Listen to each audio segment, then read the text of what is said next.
Really? Yay! Oh god, I'm Same just old bullshit. Yeah. Alright, we're live. I forgot to ask, I usually ask, but we are live now. Yeah, fuck you. Alright, we're live. That works. I forgot to ask, I usually ask, but we are live What's now. happening, dude? Oh man, sorry, I was listening to make sure we were both on there for sound-wise. Like, I don't want to do another one where, I forgot to set everything right, and then, nobody can hear one of the other people in the thing. Go through, 20 minutes, 30 minutes. Yeah. You're like, hey, we can only hear one of you. Yeah, it's like, this is kind of boring with just one side of a conversation. Oh, my God. Oh, did you see that fucking thing with the shootout? True. Try to figure out what the other person's saying. Yeah. I wonder what the other side of the conversation's like. Yeah. God damn. But yeah, you talking about the kids? Yeah, the fucking one where the chick was like, we're gonna roll them like a GTA Auto. Or GTA 5 or whatever. Yeah. Yeah. God, that's fucked up. Fucking showed a remarkable amount of restraint for fucking cops, dude. Honestly, I don't think they should have. I think they waited far longer than they should have. Yeah. They should have shot to kill as soon as the kid started shooting guns. Yeah, the bitch was shooting at him. I know it's just a 14-year-old kid, but that's it doesn't fucking matter who's shooting a gun at you. They're shooting a gun at you. Yeah. Yeah. She did 14 doesn't mean she can't kill you if the bullets she fires out of her fucking gun hit you in the fucking head. You know? Yeah. Sorry, I'm too PC to continue living. I'm just and you know that's what it was. Well, I mean, obviously, nobody wanted to shoot kids. No, I mean, clearly, that's not something I'd want to ask anybody to do. But did you listen to the entire thing? Because there's a there, kind of. The guy's like, God, please don't make me do this. Yeah, he's like, don't make me do this. God, well, she ended up supposedly surviving. She's gonna be they expect her to actually be okay. Yeah. Her little buddy there. Gave up pretty much instantly. You know what I mean? Well, he's 12 years old, and suddenly she's bleeding all over the fucking floor. He has no idea what to fucking do with that. Yeah. No, he definitely made the right call, but it's funny, he was trying to act all, trying to act like he's fucking hard. And then that happens. They're like, okay, all right, playtime's over. Oh, they can shoot back. Well, that's a whole different fucking game. I was like, but we're black and we're kids. I mean, that's double they can't kill us, right? Yeah. Well, I mean, at this point, the way shit's going, they'll probably try to put the fucking cop in jail who shot her. Yeah, no, it's, what, Florida I really feel bad for the fucking homeowner. Relatively sane, dude, as far as that kind of shit. Yeah, hopefully, because I'd hate to see him get in trouble for doing, just what he should do, Yeah, no, they're pursuing, first degree attempted murder on those kids, dude. Good. That's what they should be. As well as breaking and entering, grand theft, or felony theft of firearms. Yeah. I feel really bad for the homeowner because had the cops intervened when they should have, as they should have, that guy's house would not be destroyed, not anywhere near to the level it is. They basically just sacrificed hundreds of thousands of dollars of his property instead of doing their fucking job. I genuinely, you should have just shot to kill. As soon as they picked up guns and refused to put them down and then aimed them at you, as far as I'm concerned, you shouldn't even wait for the fucking bullets to come flying your way. You should just be shooting at that point. Okay, no. Game's over. It's time for you to go bye-bye forever. Time for the room temperature challenge game, kids. Yeah, and the fucking dispatcher, dude, was kind of ridiculous, dude. He was like, no, don't do any of that. You know what I mean? He was being pretty fucking ridiculous himself, dude. Dude, that wasn't the dispatcher. That was the actual commanding officer who was telling them not to fire, which is absurd. Oh, right. Yeah, and also they don't have to listen if they're genuinely their life's in danger. They legally have the right to defend it. Which is what they should have done. Fucking I wouldn't. Oh yeah, no, I'm certainly not going to go up to the house where a couple of kids are just shooting out of the house and my commanding officer is telling me like I shouldn't fire back. Fuck you. Now, on the other hand, though, there was another shooting incident with the police that was fucked up on the other side. I mean, to be fair, I did see this other one where a guy was fleeing the police, and they were actually exchanging fire, and some kids came up from a nearby creek, and, you know, because they're retarded and, like, you know, teenagers, and they wanted to see what was going on. And the guy who was fleeing the police ran, like, right next to them, so the police started shooting at the kids. Wow. Without being shot at. Like, they didn't have any guns, they didn't see any guns, there was no fire at them at that point.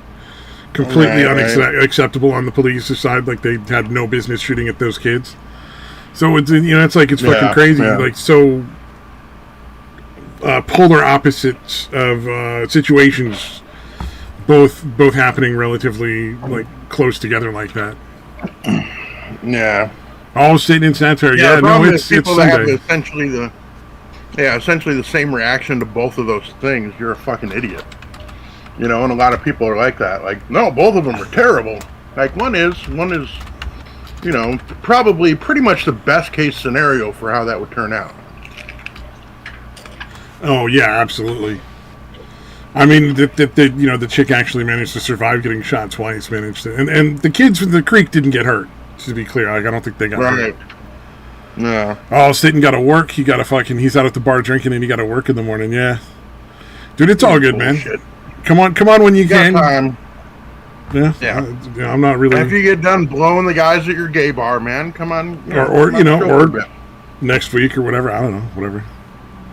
Yeah, it's all good. One more week. You miss one more week, and those fucking inspirational quotes are coming daily. Inspirational quotes coming daily. That's just I stopped even putting any other kind of message in. And now I'm just doing the inspirational quotes. Nothing like, hey, you should join us on the show. Like, I'm not doing any of that. So today, all I sent him was, like tomorrow with today! Exclamation point. Oh, and he's out drinking like it's Saturday, so. Nice. Mr. Savage. Yeah, I wish I was doing that.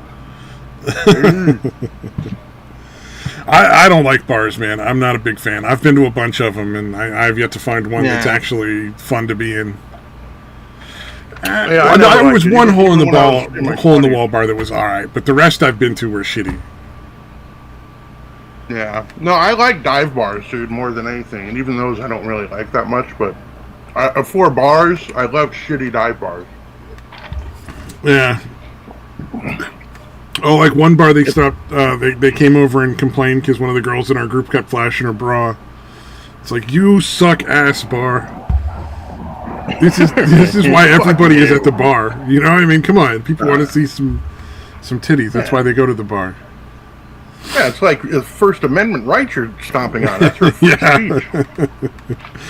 That would be hilarious to have somebody arguing that when that happens. Oh, fucking, like, complaining against, I was just like, all right, that's cool, like, because I'd already been telling her, like, you let her flash your titties. I was already telling her to fucking stop. I was like, you gotta fucking stop. You can't just fucking hang out flashing your bra in the middle of the fucking main street, like, in the fucking bar in the window. Well, maybe once, maybe twice. It was like 20 fucking times in a minute. She had a problem. Like, it was. Oh fuck. Okay. Was she at least getting beads? She was fucking wasted. She was so fucking drunk.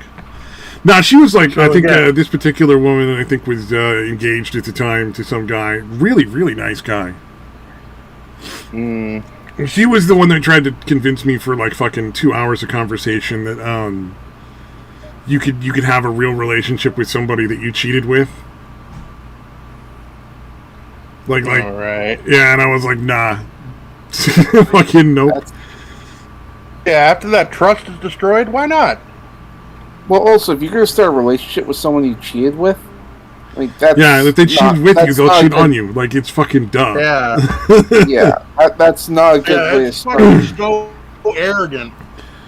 It's incredibly arrogant to think, like, no, they might have cheated on them, but they're not going to cheat on me. Her intentions were pretty fucking transparent.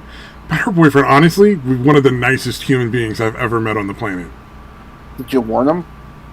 No, Yeah, but I that's usually the didn't way. get involved and stayed the fuck out of it because I'm not getting in the middle of somebody's fucking domestic.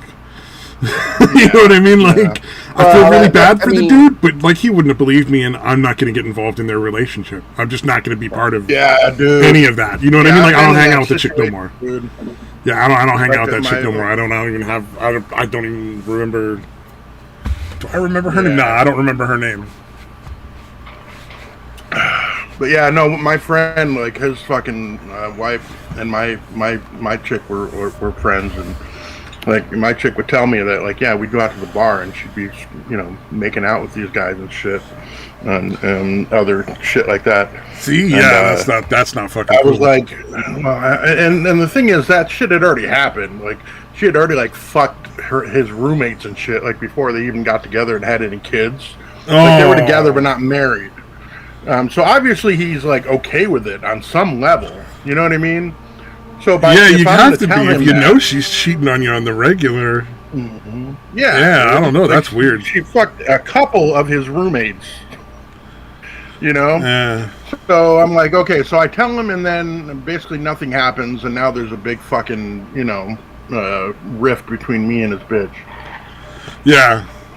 So nothing's going to change except for, you know, shit being Well, fucked I mean, up between me and the I chick. didn't really know the guy. Maybe if he and I were friends. Like, I'd met him a few times, and he was just ridiculously nice. But, like, we didn't hang out.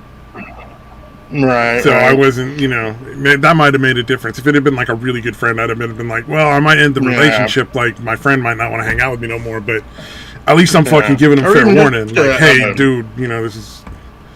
So you Yeah, fucking even if know. it's somebody considered a casual friend, maybe, but yeah, if it's somebody you only met like a few times here and there, yeah. Yeah, the only dude I met that was nicer was one of the girls I worked with was married to a cartel guy, and that guy was, Oh, wow. he was so fucking nice. He was the coolest guy I've ever met. Genuinely, like That's just fucking awesome, dude. like you wouldn't expect it. Like you were, because I think why I maybe don't because my trust overly nice- expectations, you know. Dude, that's why I don't trust overly nice people. Well, supposedly,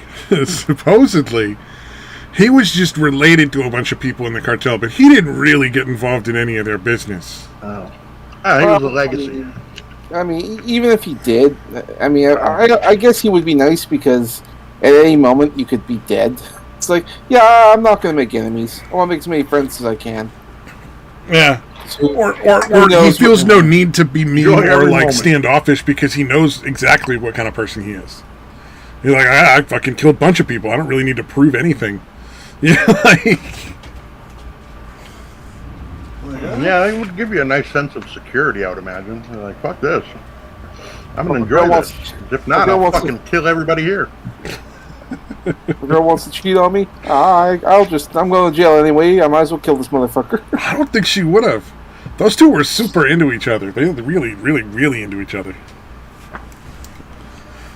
But I don't know either of them now, so who fucking knows? Well, I'm I don't know why, but I'm imagining like a Goodfellas situation. Like one day, like when they first met, he showed up with a bloody gun to her house. Oh, yeah. Oh, my God. Maybe not though. Yeah, for sure. Well, and maybe he legitimately doesn't really have anything to do with the cartel. He just, his whole family's all works for him. But also, I think at the end of the day, like the cartel, if you're not at the bottom, is basically just a business. Like, it's not really. There's nothing that esoteric about it.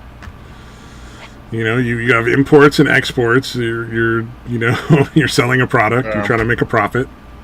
Yeah, like I said, he could just be the bookkeeper / money launderer or something. Yeah, exactly. Not Yeah. necessarily violent. Well, I would imagine that the cartel bookkeeper gets a lot more fucking per hour than a regular fucking tax guy. I would hope so. Yeah, you gotta pay him. You want somebody that's really fucking good at doing it. Oh, So they're and going to be more expensive because of that, and you always they're get the doing best illegal drugs. shit. You always got the best drugs. I'm sure you can get pretty much whatever drug you want in the best quality if you're like the bookkeeper. Yeah, They're like, what? You need some fucking what's that pill that everyone takes to fucking concentrate? Oh, Ativan? No, Ativan's a downer. Adderall. Adderall, yeah, like you get all the Adderall you fucking want. They're like, we'll get you whatever you need Adderall-wise, sir. That's just a work expense. Yeah, it's a perk. It's one of the perks of the job. I guess perks, like Percocets, you know. Yeah, really. I just barely made that connection. It probably could have been a funnier joke. Oh, that would be fun.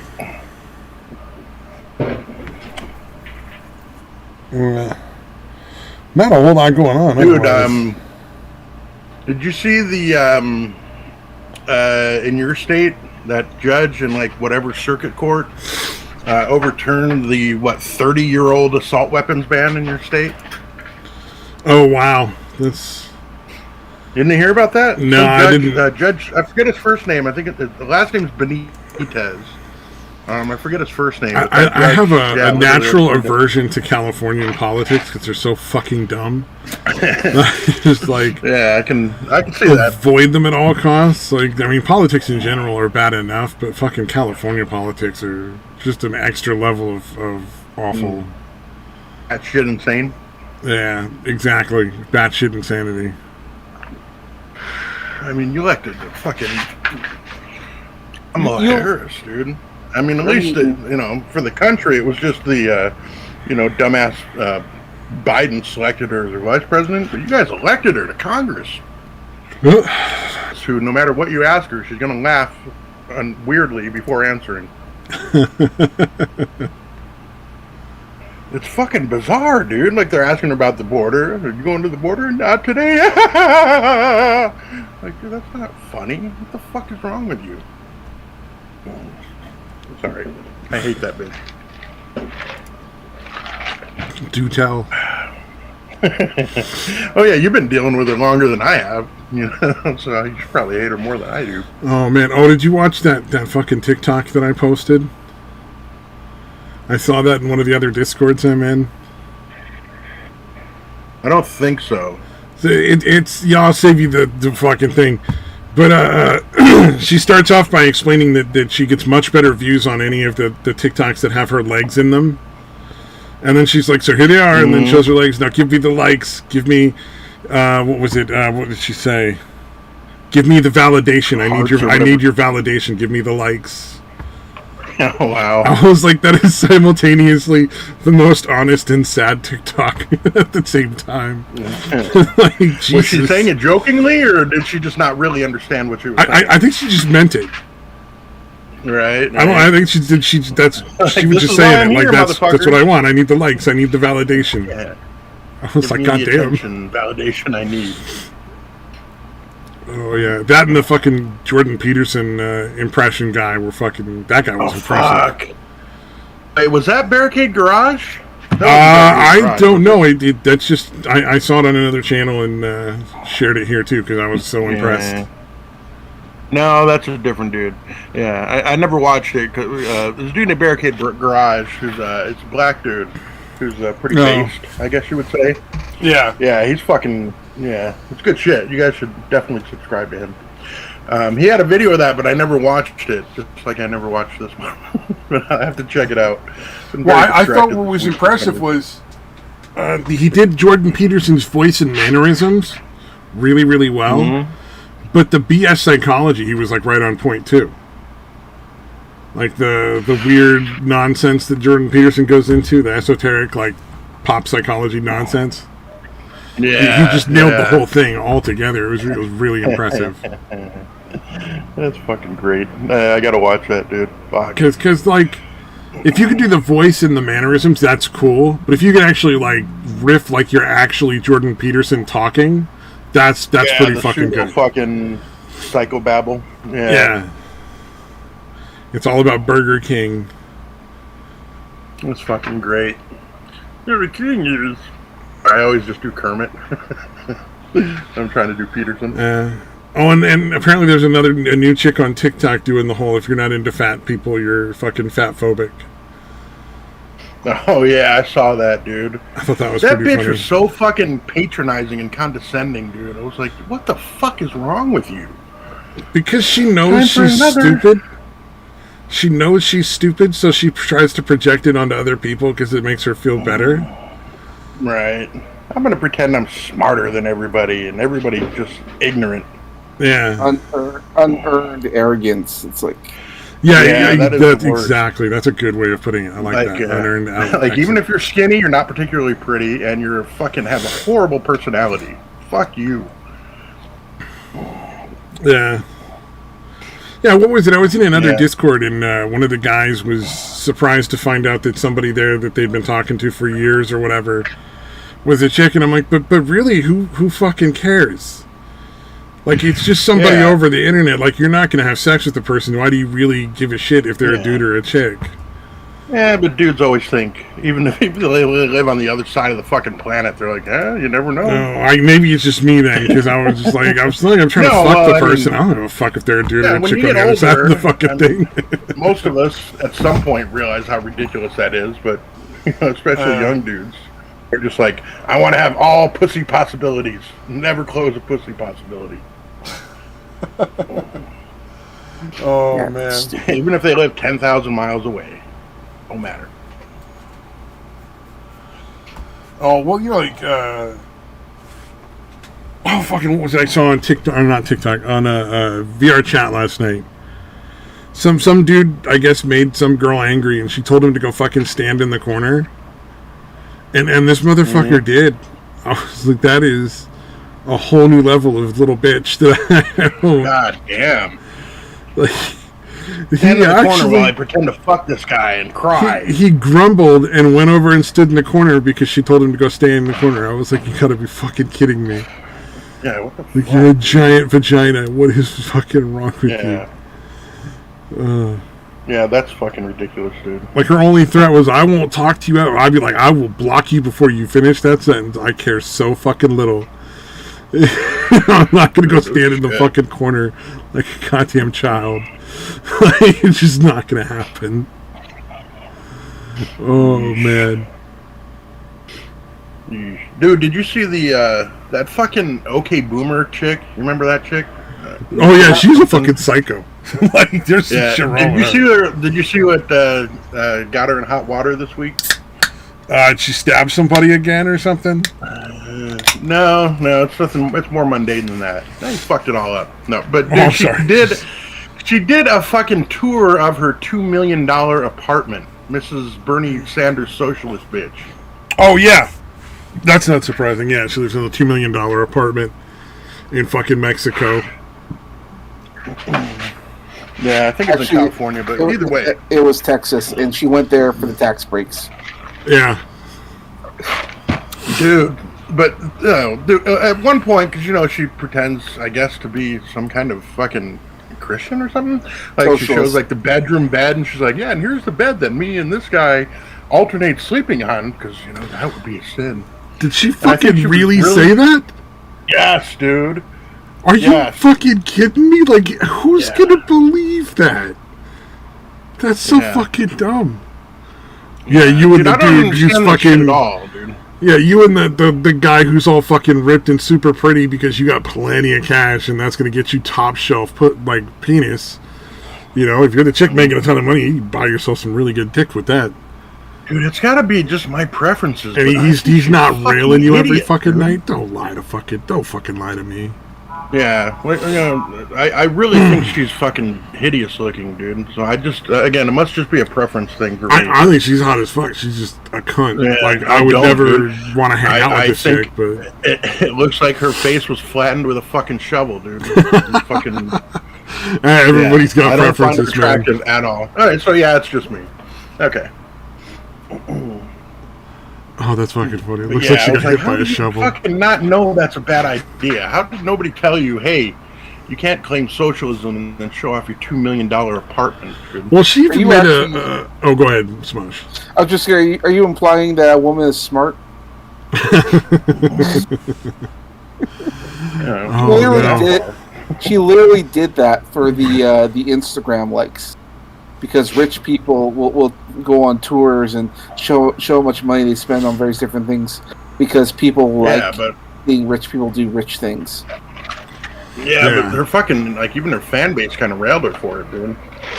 Yeah, but I bet none of them stopped fucking trying to get, like, into a... does she have an OnlyFans? Yeah. I just assume all these cunts have OnlyFans. They're really, like, bitchy chicks tend to, it seems like. Nobody unsubscribed from her OnlyFans, you know? Probably like Belle Delphine, like, she's not quite to the doing the porn yet, but... That's one that blows my fucking mind. The number of chicks on OnlyFans who don't even take their clothes off and get like fucking thousands upon thousands of dollars a fucking month from it. Part of the reason for that is because Patreon used to do that kind of stuff on Patreon, and now you can't. Because if you do it, they will like kind of shadow ban you. Like for example, there's that famous cosplayer Jessica Negri. And she tends to do like lingerie shots and all that. She does no nudes whatsoever. Oh, somebody said she did topless. Oh, maybe she did at some point, but that's not on the Patreon. Okay, she probably did that. I think she's on OnlyFans now. But I think that must be it then. Yeah, because that was one of the things I hated about Jessica Negri too. And then somebody was like, "No, she does topless now." And I'm like, "Well, at least she's showing her tits." Well, as far as I can tell, they're fake tits, but still. Something. But the thing is, like, in order to see her stuff on Patreon, you have to go on the Google and type her name in. You can't go on the Patreon and type her name in. She's not going to show up. You have to go on to Google or to any other search engine to find her. She will not show up if you look her up. Sometimes her links on her Instagram and all that, sometimes they don't work either. So, quite literally, it's like, why am I even on this platform if my followers can't get to me? So then, obviously, people are going to OnlyFans because they don't care. You want post porn? Go for it. No, then go for it. Oh yeah, I suppose. No, I mean whatever, dude. I'm so fucking done with OnlyFans. Like, it's such a shitty platform. They take advantage of men like on such a fucking creepy level. Because like let's face it, men have an instinctive urge to provide, and they use like a false sense of having a relationship along with like the sex to basically trigger that fucking thing in dudes and get them to just hand out their cash. I think part of the problem is that and then dudes are weak too, obviously, or they wouldn't be fucking giving money to these bitches. Well, I think part of the problem is that we have a lot of guys who've grown up without fathers. And so they don't know how to approach women. They have like virtually no self-esteem, and so the best thing they can do is like hand out money because they don't know how to be confident. So that's like one of the problems. Second problem is like you had like third wave feminism, which essentially brought up rape culture and all the other bullshit. And now you have already guys who are at a disadvantage now scared. So so a bunch of women have kind of cut their opportunities in half. If even then, and on top of all that, like, so guys, like, you have a lot of guys without fathers, already at disadvantage, and then now if you ask someone out and they don't like you, they call you creepy or something like that, you can end up in jail. It's like, what even is the point in dating? And it shows because it sort of removed the pretense from what dating really is. Risky. Ultimately, it's just a fucking negotiation with a whore. But I'm sorry, that was fucked up. Accurate, dude. A little too much realism for a Sunday night. Maybe that was too real. Yeah, I guess. Yeah. I don't know, man. The whole fucking thing is ridiculous at this point, and it's gonna end with a lot of extremely unhappy women. Like, that's one of the things I think is definitely gonna be. I mean, it's probably already starting to be a problem, but like women have these really bizarre expectations for who they should be dating, and I think they get them from things like Tinder and stuff, where like, yeah, dude, a hot dude will settle for like a 6 or a 7 if it means he's gonna get a blowjob, sure, but he's not gonna date you. He's not gonna be your fucking boyfriend. He's not gonna fucking marry you down the road. Like, you're not. Well. Yeah. Even in his fucking league. It seems to be the thing that women just can't grasp the concept of how differently men and women view sex. Yeah. You know what I mean? Like a lot of guys, for the most part, it's like a need. We can do it pretty much anytime, anywhere. And for them, like, it's something like special, I guess. Or they think if the guy fucks you or lets you suck his dick, that it means something. It's fucking, it's just weird. Well, yeah, I mean, we used to have a very, we had like a mating ritual, if you will. Like, you go on your date, you go let the guy pay for the dinner and the movie or whatever, and then bring him home, and then maybe get a kiss on the cheek or something, and then you go out for a second date and you see how you feel. And on a third date, well, then maybe things can pick up. Like, old-fashioned ways were old-fashioned, but... Well, you made people actually put in some effort to get the fucking sex, so they were more inclined to be more discerning and, like, only put that effort into something that was genuinely worth their time. You know what I mean? Like, you're much more inclined, especially from the guy's point of view, if you have to work for it, you're much more inclined to end up in a relationship than if you're going to get laid right off the bat. Because then it's like, maybe she turns out to be like mildly annoying. You're not going to put up with that shit. Like you would in a relationship. You almost had to be in a relationship. Well, and not just but nowadays, girls will fuck you on sight, almost. Well, it's a lot harder for a lot of younger guys these days because earlier we were talking about dating apps like Tinder and all that. Like, well, if you're a woman, like, what's your option going to be? Are you gonna, go with a guy about your age? Like, let's say if you're in college years, and go to his little dorm and watch Netflix and have microwave pizza or something. Or are you gonna swipe on that 30-year-old kind of guy who has a car or a house or like a nice truck or whatever else, and he take you to a pool, take you to the beach, take you out to all these other nice fancy places, a good restaurant. I mean, what sounds like more fun if you're a woman? Probably the guy in his 30s. So, but the guy in his 30s doesn't give a shit about you. You're just one fucking night, and he's probably looking at you as like a fucking math equation. Like, if I spend $150 on a date with this chick tonight, I'm gonna have my penis in her mouth later. Like, that's what he's looking at. He doesn't give a shit. Like, because he's gonna be doing the same thing in like another couple of nights with a different chick altogether, and he's gonna have the same experience. So he doesn't really care. Like, he'll talk to 20 different girls and get maybe one response, but that's enough to get him laid for that night, and the next night he'll do the same thing. Possibly. Who knows what's going to happen? But the older guys have more of an advantage, and then by the time like a woman's ready to settle down, it's like, well, you've kind of been a used up whore already, so. Well, and a lot of times they'll have like 2 or 3 kids from other dudes, and it's like, why would you think that some guy wants to take on your family? And not only that, why should he? Like. Well, and like when a woman is ready to settle down, I mean, like, are you gonna hook up with a guy around your own age? You've already gotten used to like men in their 30s with more money and able to take care of you in better ways. Like, but here's the thing. Here's the part where it breaks down though for the women especially is because the guy in his 30s has no motivation whatsoever to marry you. Mm-hmm. There's no benefit in it for him at all, and so it just doesn't happen. Then you're fucked because you used to be a 7, but now you're like a 3 because you're broken down and you have a bunch of kids. Yep. So probably the answer should be like maybe we should get rid of dating apps. Go back to the old fashioned way. I don't think you can put that fucking cat back in the box, man. Yeah. I think that's fucking done. I don't think that it's like guns. It's like yeah, sure, you're gonna take away guns. All right. Well, this is not gonna happen. You're never gonna be able to get all the guns. It's like it's like making drugs illegal. It's okay, drugs are illegal. People are just gonna stop now. Yeah, that's the problem. Yeah, it could be. I don't know what the solution would probably be. I just think there's just some things we in our societies aren't really addressing.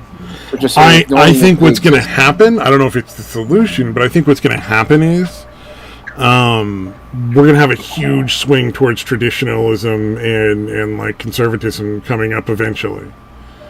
It's going to be like the 80s again. Like 10 years from now, 20 years from now, 100 years from now, at some point it's going to swing so far fucking back. Yeah, the ship sailed a long time ago, Rotten Silence, yeah. Yeah, and I think people are going to go, like, way hardcore into, like, bullshit, Christianity, stupid shit like that. Like, it's just going to get really fucking obnoxious the other direction. The problem is that the swings just keep getting bigger and broader and swinging to more extremes instead of, like...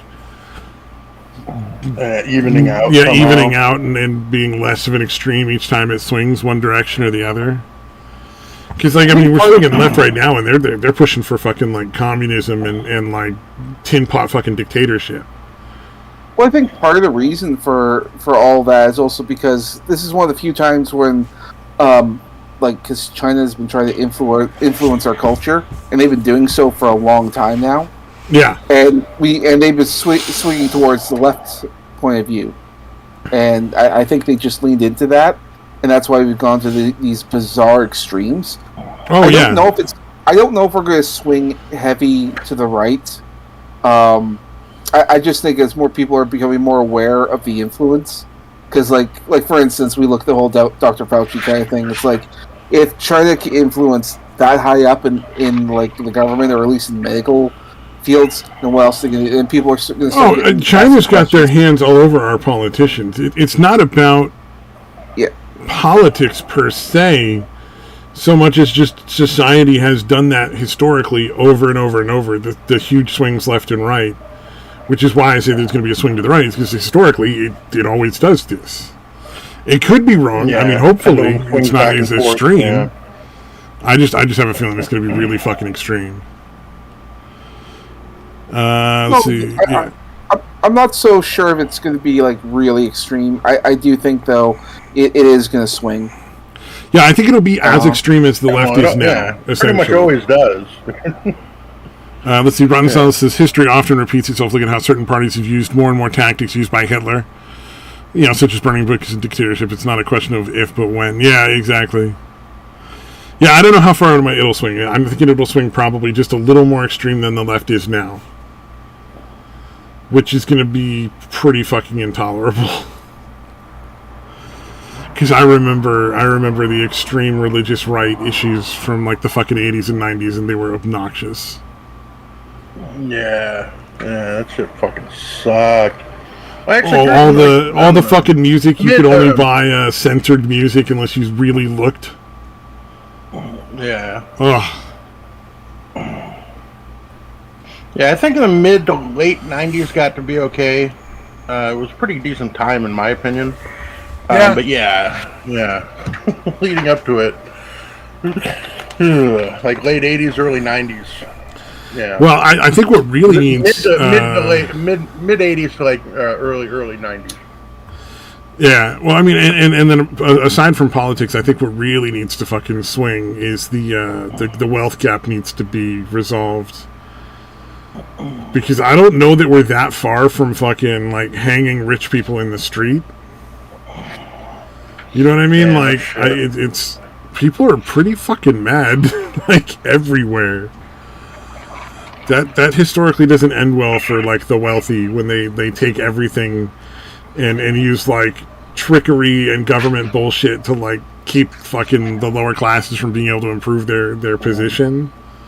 Yeah, or even like from like new businesses to have any kind of chance to fucking grow. You know? Yeah, it's you know, constantly more and more weighted towards the big corporations. Oh yeah. Well, I mean, you look at the fucking BS quarantine nonsense. The 2 weeks to flatten the curve. I mean, that was clearly intended to fucking make money for corporations. It had nothing to do with safety. It's never been done before because there's absolutely no reason to do it. Yeah. Well, there's a lot of nefarious shit thereafter. I think in that one was like to see how much control they could get away with. Big one was you're crushing small, medium-sized businesses.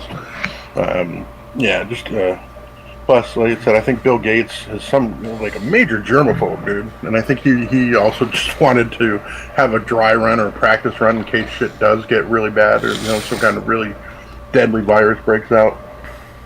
Well, what was it? I mean, look at how ridiculous like people bought into this. The BS, it's like and still only necessary businesses are running. Like, then why the fuck is Taco Bell open? Yeah, Taco Bell is not a necessity. Yeah. Walmart is not a fucking necessity. We're not gonna. Grocery nobody's stores, gonna. Yes. Grocery stores, of course. Restaurants and fucking fast food places, not really necessities. Like, yeah, it was just, I don't know, man. That whole thing was fucking bizarre. Yeah.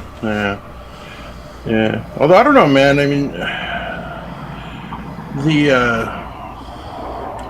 the way we just kind of accepted an obvious stolen election was really fucking disheartening for me, dude. Nobody accepted it. It was just, the media just drowned out anything that anybody had to say. And our government just fucking ignored like the laws entirely. But like I think the fact that the media drowned it out, social media basically made it seem like nobody thought that, even though everybody I've ever spoken to, regardless of their personal politics, absolutely is like, no, that was a stolen election. It was fucking ridiculous. So I mean, I mean that's something that should call for a fucking insurrection, man, like a fucking revolution. You would think, rebellion, whatever the fuck you want to call it, but. It was just that fucking Capitol fucking shit, which was essentially like a fucking LARP. I should say anybody reasonable. Like it was fucking staged. Yeah, anybody reasonable that I know says, because there's a few people I know who are like, I genuinely believe that it's a real election, and it's like, you're fucking dumb. Like, you can even give them facts and they'll just ignore you. Like, well, there were more people voting than people that lived in those districts. Well, that's bullshit. You're just fucking illegal aliens. Like, I don't think you understand the enormity of the difference here. And, like, a couple of illegals is not going to sway it to that level. Like, you don't fucking understand how many more people than actually could have voted. Yeah, well, the whole mail-in thing was obviously where it really happened. Because you're like, 99% of the mail-in ballots went to Biden, and just enough to give him, like, a 1,000-vote win. Yeah, in every single case. What are the odds? Well, and then they also proved that many of the machines have been programmed to switch Trump votes to Biden too. Mm-hmm. Which is an interesting factor, because I know that they're trying to get there's like an audit going on right now in regards to the votes. They're trying to get the password to get into the machines, and Dominion Voting refuses to give them the password. Even though courts have ordered Dominion Voting to do it multiple times, like they legally have an obligation to reveal this password at this point. Yeah. The only problem is the courts are not actually enforcing it with any sort of penalties, and that's the real issue. Well, I know that and maybe part of the problem is that Dominion, the company that makes the machines, is in Canada. They're in Toronto. And so maybe there's a legal jurisdiction problem. Although, no, it's real simple. Basically, you just tell Dominion, like, well, we're no longer going to do business with you. If you refuse to follow our laws and respect our courts, you no longer do business in our country, ever. That's what the courts need to do. And they're just not doing it. Yeah. Because that's the only way you deal with that. Like, if they're not going to give out the password, all right, then you're no longer... You're going to lose billions of dollars in fucking contracts. Yeah, I think so. I think that's what should happen. Although, as far as I can tell, they'll just rebrand and just come back as a different company. Oh, yeah. They'll come back as a different company, and then, the people that own it, which are all fucking Democrats, will rig the next election. Like, there's no reason to vote after this, because it's clear that it doesn't matter what you vote for. Yeah, like your vote doesn't matter. It does not count. It's completely bullshit. There's no reason to fucking bother. Yeah. And that's literally down to a thing of who can cheat better. That's who's going to win the elections, dude. Yeah. Well, they didn't even cheat well. I mean, it was fucking obvious. Well, clearly it was well. They fucking won. It was obvious. But again, everybody knows, though, and that's what I'm saying. Like they didn't do it in a way where they fucking. Does that matter though? Result, they did get away with it. Just because everybody knows doesn't mean Biden has any less authority. That's what I'm saying. Like they won, they got what they wanted, so it didn't really matter if everybody knows. But if you do it right, they're not supposed to be like, you know what I mean? It shouldn't be blatantly obvious. Well, and part of the problem was that there was no judge who was willing to look at the evidence. Yeah, zero. Even the fucking Supreme Court, dude. That was fucking what I found really ridiculous. Was what, the Supreme Court basically just took a giant shit in the middle of the Constitution? Yeah, well, dude, and the reason that John Roberts gave for not even bothering to hear the case or take it up was, well, people might riot, you know, so I don't want to do it because people might riot. I think do your fucking job. It doesn't fucking matter what the consequences are. Don't be a pussy. I think the real what reason people might do about it should not factor into your fucking decision at all. I think the real reason he's scared of being accidentally suicide. Oh, I'm surprised there have been no assassinations out of this. Well, I think there was one. There was the police chief in the, I forget where the Capitol building was that the riot happened, but he had ordered that they take down the barricades and let the people in. It's like, okay, that's strange. You would think people would have some questions, and he just so happened to kill himself. Yeah. Maybe then. Yeah. I think that was a demonstration, a show of force. No, I'm just saying I'm surprised there's like no lone gunmen have gone after like Supreme Court justices or other politicians for the whole election theft thing. Well, I'm glad it didn't, because if it did, they'll use it as a justification and say like... Oh, yeah, like, just be clear, I'm not recommending people do. I'm just saying it shocked me that no one tried. Yeah. Although, I'm not recommending that anybody do it, but I mean, what else is going to fucking cause any change at this point? Other than striking the fucking fear of being killed in them. You know what I mean? Like, it's fucked up, but... they have no fucking fear of consequences, dude. Yeah, because there have been no consequences for them. Yeah, exactly. So unfortunately, it would almost take, you know, a bunch of these motherfuckers, politicians, rich fuckers like Gates and fucking Soros, like getting executed to cause any real fucking change at this point. It's, you know, fucking horrible that we're in that situation, but...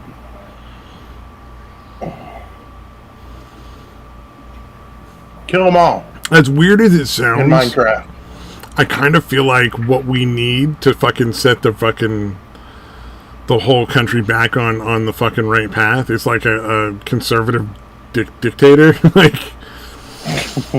somebody who's just going to be like, nah, dude, I don't have time for this bullshit. The system is so rotten at this point that I just got to go through this thing with a hot fucking knife and cut the parts that stick out, and I can't waste time on. Yeah, and I can't waste time on courts and laws and whether or not this is, you know, legal. I just got to go fucking kill these people that are subverting our country to, like, you know, China. Well, on the plus side, I mean, it's good that all this information is getting out now and people are reacting the way they are. Oh, yeah. Because it used to be, like, okay, when during the election had happened and then CNN and all the news outlets were talking about, you know, it was a riot, it was it was an insurrection, it was all that stuff. Well, I mean, now they're being shown as liars, as hypocrites, or as being, you know, participating in all this because of the whole Fauci stuff. And so now they have, like, zero credibility. So they need to start reporting on the truth of all of this, even though, like, CNN is still dancing around the whole Fauci email thing. Well, and before the whole Trump thing, like when it was just Obama running everything and Biden as the vice president, there were already record lows for people having faith in, like, their government and the media. So, like, it was already becoming like an issue, and people were already becoming more and more aware and having less and less faith in the government and like the classic news television. So, I mean, it just keeps going worse and worse and worse every fucking year. It's not gonna end well. Like, probably not.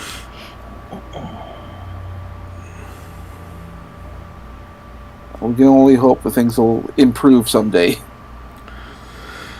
I don't fucking know how you fix it, though. That's the thing, man. I don't know. Like, if there was an easy solution and you could work towards that solution, I think that would give people something to have faith in and potentially unite the country.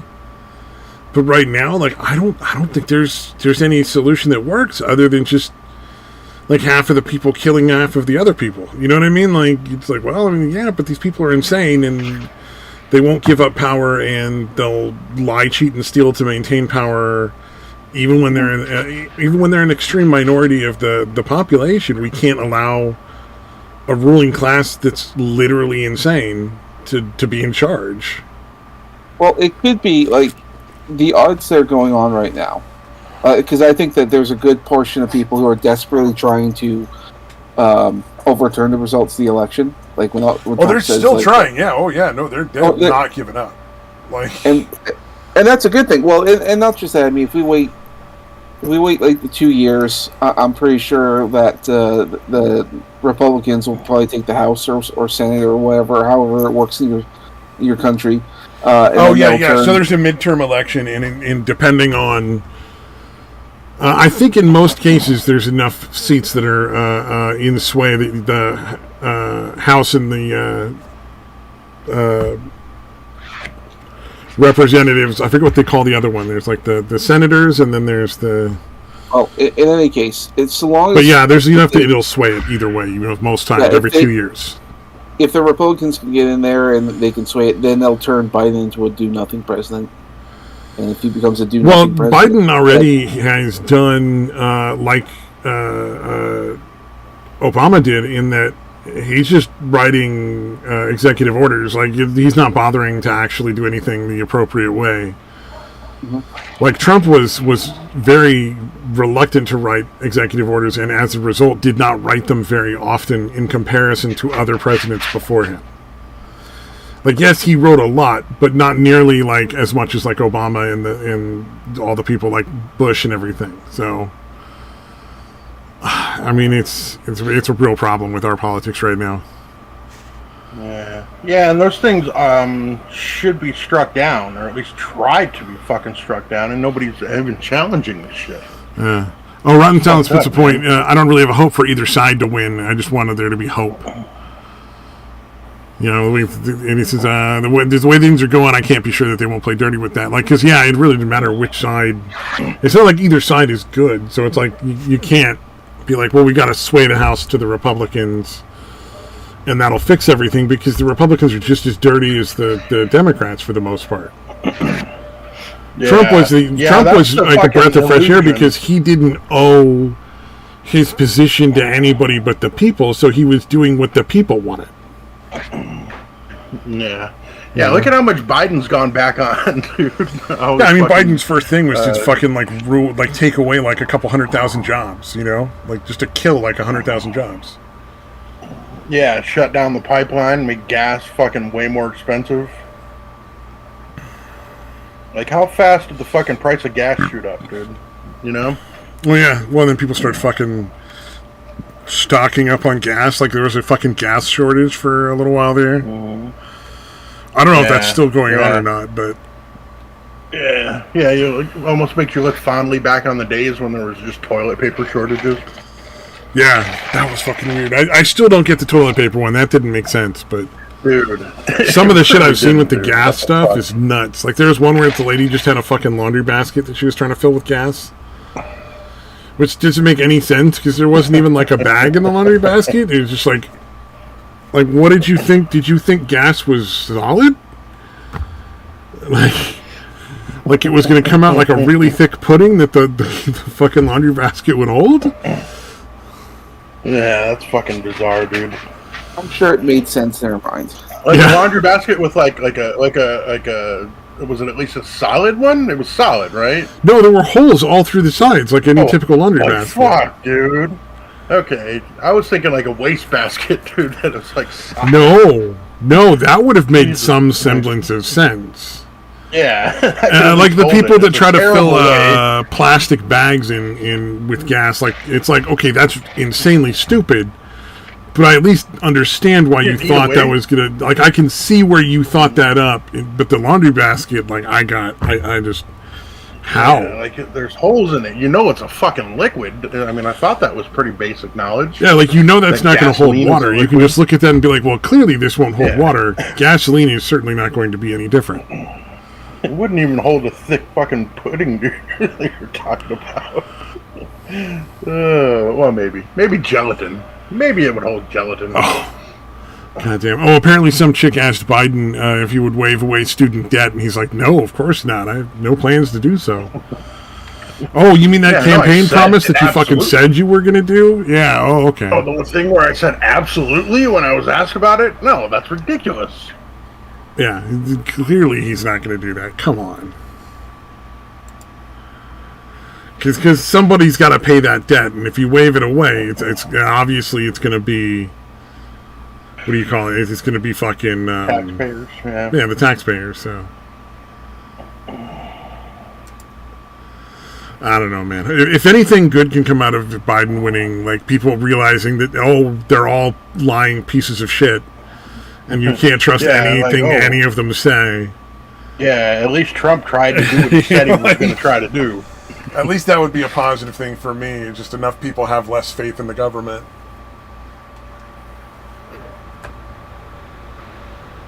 Man, I can't believe anybody actually believed that, like, they were going to eliminate student debt. Like, that's such a dumb. Like, Well, there's a lot of yeah. there's a lot of young people out there right now who have amassed a large amount of debt, and they don't really see a way out of it because they were told, yeah, go to college, yeah, that's how you make a good career for yourself. Well, there are other ways to to be set in life. Well, Yeah, if you get a fucking degree that can make a living, like I remember watching a video about this bitch that had a fucking she got a drama degree from like USC. Yeah, like, oh yeah, if you're that's gonna be an one actor, of them. go be a fucking actor. Take some acting classes. It's way fucking cheaper than getting a drama degree. Yeah, from that is fucking one thing. college. One thing is people getting degrees in useless shit. Like, you have a theater major, good job. But the other thing is, jobs used to be competitive when offering wages, and I believe at this point, honestly, I think a lot of companies went behind closed doors and made an agreement on, we're just not going to pay people. You know what I mean? Like, it's not collusion, like man. we know that happened with the fucking Disney artists for all the, and the like Disney Pixar artists and all that shit, like all the animation artists were being fucked over. Because all the companies had made an agreement that the highest they would offer was X for those people. But even now, like, I mean, I think even engineers, like, getting a good job as an engineer, you're being paid like half what you should be paid. Probably. Because a lot of these companies just basically got together and said, you know what, we're not going to pay $100,000 anymore. We're just going to pay $50,000. And if you only pay $50,000, then they got to take one job or another. They're eventually going to starve otherwise. Yeah. Yeah, it wouldn't surprise me at all to find that all of those fucking industries just colluded to keep wages down. Yeah, like, you think it's No. Random circumstance that none of the fast food places pay even remotely close to a decent wage? No, it's because they all sat down and said, here's the maximum amount we ever pay one of our people. All right, we'll do the same thing. And then they all just fucked everybody over. Because the amount of money that those places make, the people that work there should be making a lot more money than they are. I'm not saying they should be driving a fucking Rolls Royce. But they should be making more like $30,000 a year, not like fucking 10. Something close to a, Yeah, considering the Close amount to a of living fucking wage. billions of dollars that those companies make in profit. Yeah, or the fact that we still subsidize like the fucking energy companies, the oil companies and shit that make insane. Like, those are usually the highest total money made out of any fucking industry is the fucking oil and gas industries. And Yeah. we still fucking subsidize the hell out of them, dude. Yep. Oh, apparently Disney also fucked Fucking over all the ridiculous. writers too. They basically made it so that they would pay for scripts, but they would refuse to pay any royalties. So, prior to that, people who wrote movies got like a piece of the fucking pie, like of profits. Like if it came out like a huge hit, they'd make a bunch of extra money too. Yeah. And so Disney apparently just made it so that writers couldn't get that part of it anymore. Like they just refused to offer them in the deal. Yeah, or there was a writer that, like, the books had already been written and they're still being sold. Disney took over, from whoever, when they got the Star Wars, and when they bought Star Wars shit, they just decided they weren't going to pay him the fucking royalties anymore. That they were contractually obligated to pay him, from when he signed the original contracts. Yeah, I think they're fucking horrible, dude. I think the logic they were going from is that they canceled all the extended universe stuff, so that was no longer canon. And so they're still selling the fucking book, dude. Well, they're selling them now. They stopped selling them before. What was on social? Yeah, they canceled. I didn't hear that at all, dude. You sure? Well, even if they stopped selling them for a little while, they still owe the person royalties based on the original contract. I mean, right? That's not a logical reason to stop paying royalties that you owe for every one of those books you sell. Right. And that's also part of the reason why they're pretty fucking evil. Well, they try to cut corners as best they can, because you have all the stuff that makes money, and you always have to give a portion of that money to the original creator. I mean, I think the rule was if it's 20% different, they don't have to pay royalties. So, to someone like for instance, like George Lucas created Star Wars, and if you remember in the last Star Wars movies, C-3PO's arm was red. Apparently that counted as 20% different, and so they didn't have to pay royalties for C-3PO. And as for like Stormtrooper as well, they were 20% different because their outfit was different. And there you go, don't have to pay them anything. So just that's a weird law. I'd have to look into that before I would necessarily believe that. I don't know if it was a law so much as it was just a stipulation in the contract. Oh, okay. If it was a stipulation, then it was a poorly written contract, and that was I think the logic for not getting a better attorney. Yeah, well, I think the logic is that because if you're going to be faithful to Star Wars, which is what they told them, like, oh yeah, we're going to be faithful to Star Wars and to the dream that you had. So if they're going to be faithful, they're not going to make it 20% different. Why would they have a need to? If you're faithful to it, you're going to. But then why would that need to be in the contract? See, that's what you argue as a decent attorney on behalf of your fucking writer or creator guy, Right. Well, if you're not going to change it, then this is irrelevant, so strike it from the contract. Yeah. Well, I don't know. I would love to see the contract, but that was the rumor was the 20% difference. I mean, yeah, it sounds like something that fucking Hollywood would do. Sounds like a Disney move. You know what I mean? Like, I don't doubt that it's in the contract. I thought you were saying that was just part of, copyright law and shit, and I was like, No. Nothing like that. It's just wherever we put the contract. Yeah, I'm like, I'm going to have to check that out, because I don't think I've ever heard that law. Well, and yeah, cause I don't think it's a law. It was just part of in the contract, and there was similar stuff planning out going on with the Marvel stuff. Because if you notice right now, they're going to be doing a lot more original characters, if you will. And that's what's been happening in the comics. Like, there's no longer Iron Man; it's Riri Williams. Thor is now female Thor, and they're doing all this stuff essentially. And then they're going to be shocked when nobody goes to watch any of those. Just like in the comics. But but when they do that, they're essentially creating new characters. Even though they're recycling old ones, but they're essentially creating new characters. Not just in the way that they for legal purposes, they're no longer using the characters that they would necessarily. Exactly. And so what they're doing with the comics. So what they've been doing with the comics is they're trying to recreate the Marvel universe. That way, when they incorporate them in the movies, they don't have to pay anyone anything. They get to keep all the money. Because all these billion-dollar movies, they make a lot of money, but they still have to give a portion of that to the creators. Damn. So it gets kind of annoying. Like, I recently found out that Marvel's looking into developing a Young Thanos series. I'm like, Young Thanos? When was that in the comics? And I think there was some mention for it, but not really. Well, you know what? At least then it would be creating a new story. Well, I think you know what I mean. It wouldn't be quite as fucking obnoxiously fucking woke nonsense. Like they'll make Thanos being born a girl and then transitioning to a fucking dude. Well, I think you know what I mean? It'll be fucking stupid shit like that. I think part of the reason why they're doing that is also to help, because you just know from seeing the trailers that Eternals movie, it looks terrible. It doesn't look good at all. But if you didn't know this, the Eternals actually come from the same planet that Thanos comes from. Thanos is a genetic oddity. Most people look more humanoid, and Thanos was the only one that looked the way that he did. It's like Hitler with the one ball in the club foot, hating Jews because they wouldn't let him be an artist.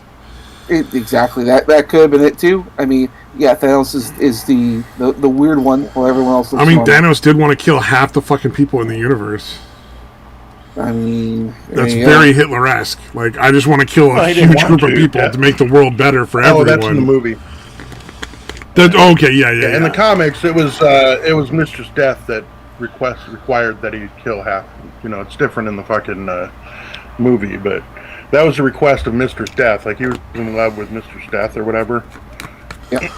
And she basically asked him, or said that had to be done for him to have any shot. I'm surprised the Bilderbergs didn't fucking step in and quash that storyline. Where, like, the evil person is the one that wants to kill, like, half the people just to make, like, enough resources for everyone. Yeah. Because they're the ones that actually think that, you know? Like... Mm-hmm. Oh, current list of products not being paid for: Star Wars, Indiana Jones, Buffy the Vampire Slayer, Alien, and Spider-Man. Damn. That's what Disney is just refusing to pay for the fucking royalties on? That's fucked up. Jesus, dude. That's fucking insane. Yeah. I mean, right now, what they're doing is, like, I think it's called the United States of Captain America. But it's like they're going to introduce a new state and a new version of Captain America per state. And it sounds terrible. Yeah. But they're going, so they're checking all the boxes. So there was like a Latino, there was a gay. Although the one that's hitting the news right now is like a Portuguese, or a girl who's half Portuguese, half Asian. But it was clearly written by someone who doesn't know anything about Portuguese, because I don't remember what the name is, but if you translate into Portuguese, it comes off as ball sack. So her name is Filipino. Yeah. Thank you, Filipino, that's it. I heard that, and I thought that is hilarious. That is fucking awesome, dude. Yeah. She's Captain Ballsack. And the thing is, she has a very anime-esque kind of outfit. I don't hate it. It looks fine, but the Ballsack thing, it's gonna get me. Dude. You know what would be great? Is if, like, he knew Filipino people, and that was their nickname for him, and he had to finally realize that they were basically calling him a nutsack right to his face. I don't know if that's true, but I hope it is, dude. Oh my god, you were calling me a nutsack this whole time. The new Captain America was going to be Ari Agbayani, a Filipino-American college student. Oh, fuck that. Yeah, I'm not interested. Captain America was the fucking guy he was, and that's it. Like, I just don't have any interest in seeing anybody else be Captain America. Yeah.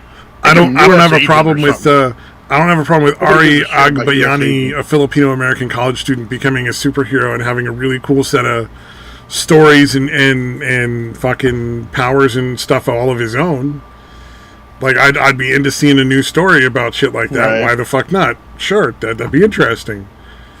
But seeing them just, like, recycle Captain America and to make it, like, more politically correct, that's just boring and I got no interest. I'm out. Oh, is it a chick now? Well, that's the thing, is that's the issue with this fucking identity politics bullshit, is they think that is enough of a substitute for an actual fucking storyline or plot. Yeah. They don't. They're like, no, let's just talk about their identity. Well, identity politics doesn't understand that, skin color isn't what makes you interesting. Like nobody gives a fuck what color your skin is. If you're boring as shit, you're boring as shit. You know, like they don't look into the character of a person. They just look at the surface. They're obviously extremely racist. You know, if nothing interesting is happening, nobody's gonna give a shit. Yeah, I don't care. I don't want to watch Thor be replaced by some chick and be like the female Thor because they wanted more women in comics. I don't have a problem seeing a new set of stories where like there's this chick who was one of the lesser known pantheon of gods that comes from the fucking same planet as Thor and has like powers and does cool shit. That might be interesting, you know, like some random person who's not one of the nobility, you know. It's Asgard, dude. It's not really a planet. I know what you mean. I know, I'm fucking with you, dude. But you know what I'm saying? Like, if they brought somebody else from Asgard, maybe a lesser known deity or just a regular Joe, like a fucking merchant. You know, like, this is the guy that sells axes to all the fucking warriors normally, and he just decided to come to Earth and fucking hang out. Yeah, or do a storyline about Sif. Like, she was a pretty badass bitch. Yeah. Look at that. Well, she was in, like, Agents of S.H.I.E.L.D. Oh, okay. Is that what they're doing with her? Jesus fuck. Agents of S.H.I.E.L.D. was an interesting thing, man. I watched like 3 or 4 seasons, I think. Like, I know I didn't watch the whole thing, but like I watched until like maybe a season and a half before now, I think. Maybe 2 at this point. But man, that started to just get into the weeds, man. Dude, it was such an interesting thing to start with, but why would you have a fucking Asgardian come to Earth just to fucking work for like a local? I mean, I guess S.H.I.E.L.D., you know, it's a pretty big deal, but if you're a fucking god from Asgard, it seems weird that like that's a position that seems beneath you. You know what I mean? Like, it seems fucking silly. Yeah, well, and then or maybe that's just the whole thing with the Agents of S.H.I.E.L.D. show was it just started to get too fucking crazy. Like, there just were too many moving parts, and it stopped being interesting. Because you're like, I just can't keep track of all these weird plot points, and honestly, I no longer give a shit. You know, right. Like, it's just gotten to the boring part where now everybody has weird special powers or has been risen from the dead. Like, I think the main guy, he had literally died and they brought him back to life. Yes. Phil? He has a picture of the Captain America chick. I didn't even realize it was a chick, too. I thought it was just, Well, like I said, the old style shield. Yeah, well, they're doing, like, every state. So this is just, I don't know which one she's from. Like, and I don't mind this design. Like the gay Captain America, I did mind. It's like, you look like a fucking twink. It was terrible. Oh yeah, you don't have to make him look like a fucking prancing stereotype to make him gay. Yeah, that's a good point. Oh, they didn't even they've changed the fucking shield too. Oh fuck that. I don't give a fuck. Well, the S.H.I.E.L.D., okay, because these are people who don't have powers, who are just stepping up as, like, a Captain America guest character, if you will. So these are all just stuff that they painted over. I wouldn't be surprised if this is, like, a cosplay S.H.I.E.L.D. that she just sort of painted over. And that's the story. Oh, that's even dumber and less interesting. The whole thing is not interesting. Nobody cares. They're doing everything imaginable to make the most boring comics imaginable. I mean, right now the big thing in X-Men right now is it's literally a what the fuck would you call it? It's like a ball. You know, the big old party, and they're actually. It's a fucking grand ball. Like, it's an actual giant party. Yep, it's a grand ball. It's a giant party. And they actually invested money to get the license to use actual celebrities like the Jimmy Kimmel, Eminem, who fucking else they bring? They bring in all kinds of celebrities. Oh my god! So it's basically just a way to stroke the ego of the fucking celebrities. That's right. Because people aren't watching get them any of to the fucking fucking, reading any of the comics, so they're hoping that'll get them to fucking promote it. get it to their fans will want to come check it out and pay for it. That's pathetic. That's fucking low. Yep. Yeah. Well, they've done some squirrely shit, dude. Like all the ridiculous amount of variant covers they've done, and fucking all the number ones. Oh yeah. Like constantly restarting series, so there's another number one because number ones sell better. Oh yeah. Yeah, it's some fucked up shit, man. That is kind of funny. Oh, it's number one, but that's like the 400th comic in the series. No, it's number one because more people will buy it. We call it. Yeah, after like the second or third series, it becomes pretty fucking pointless, dude. And plus, it becomes less valuable because again, people don't care so as many much of them about are number fucking ones. printed, so many are sold. Yeah, there's so many printed and sold that it's almost like the later issues, if they have any value at all, are going to be worth more than the number one because they didn't print as many and they didn't sell as many. Well, not to mention, like, some of the covers, they get really good artists to work on, like J. Scott Campbell or Art Germ or any of these other really popular artists, and those variant covers are limited. Like, but in order to, like, for a store to get those limited ones that buy a certain amount of all the other variants, then you get... the covers, the variants will be like 1 in 100 or 1 in 1,000. So if you want that variant cover, you have to buy at least 100 or at least 500 if it's 1 in 500 and so on. Mm-hmm. So yeah, it's some fucked up shit, man. I would just... Sorry, I just wanted to clarify what that meant. Sorry, go ahead. Yeah. I would sooner say, like, because part of the deal is that these artists can sell that artwork as a print on their shop. I would say just find your favorite artist, go to their website, buy a print. It might be like $20 or whatever, but the value of that's probably going to be far greater than the value of the actual comic itself, because the comic itself will be terrible. Yeah, they'll print a shitload of them and then fucking... Well, not the variants, I guess, but you know what I mean.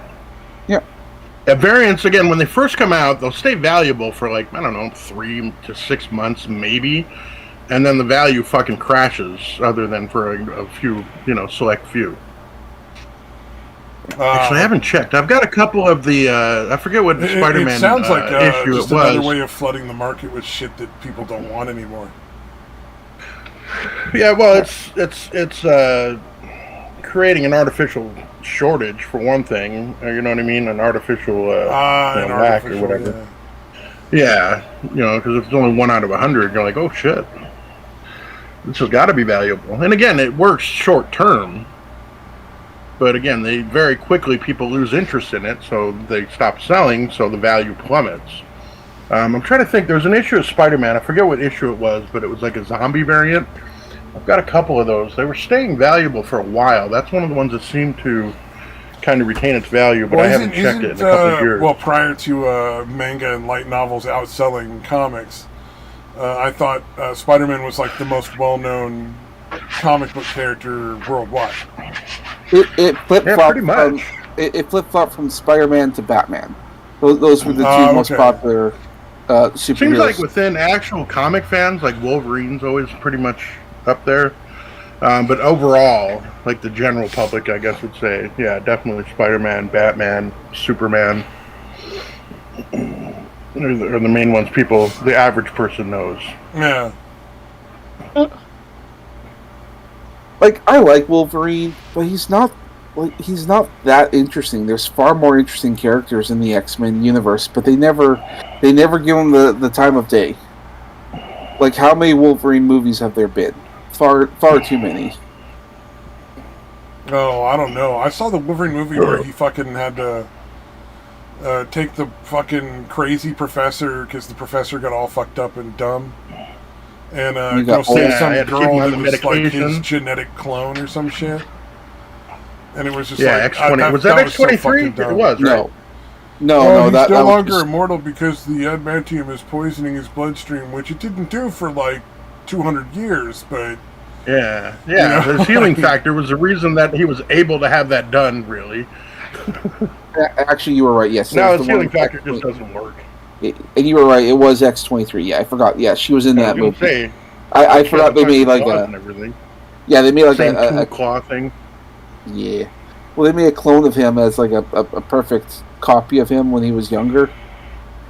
Dakin? No, of him, of Logan. In that movie? No, he has a kid. He has a kid named Dakin or something, right? Daken, yeah. Like a Japanese kid. Yeah, a kid he actually, like an actual biological child, yes. Yeah. But nobody thinks about him, so. Yeah. Yeah, he's wanting to kill his dad all the time. Oh, damn. Yeah, that's some weird shit, dude. That and he's like gay or something. Like, okay. Yeah, by now, I'm sure. Hey. That's not surprising nowadays. Nobody cares. Nobody cares about Dakin. Nobody cared before. X-23 is pretty badass. X-23 was good, but Dakin played. But now she's the Wolverine. Oh. You know, I would really like to see get popular. Wolverine. That's so dumb.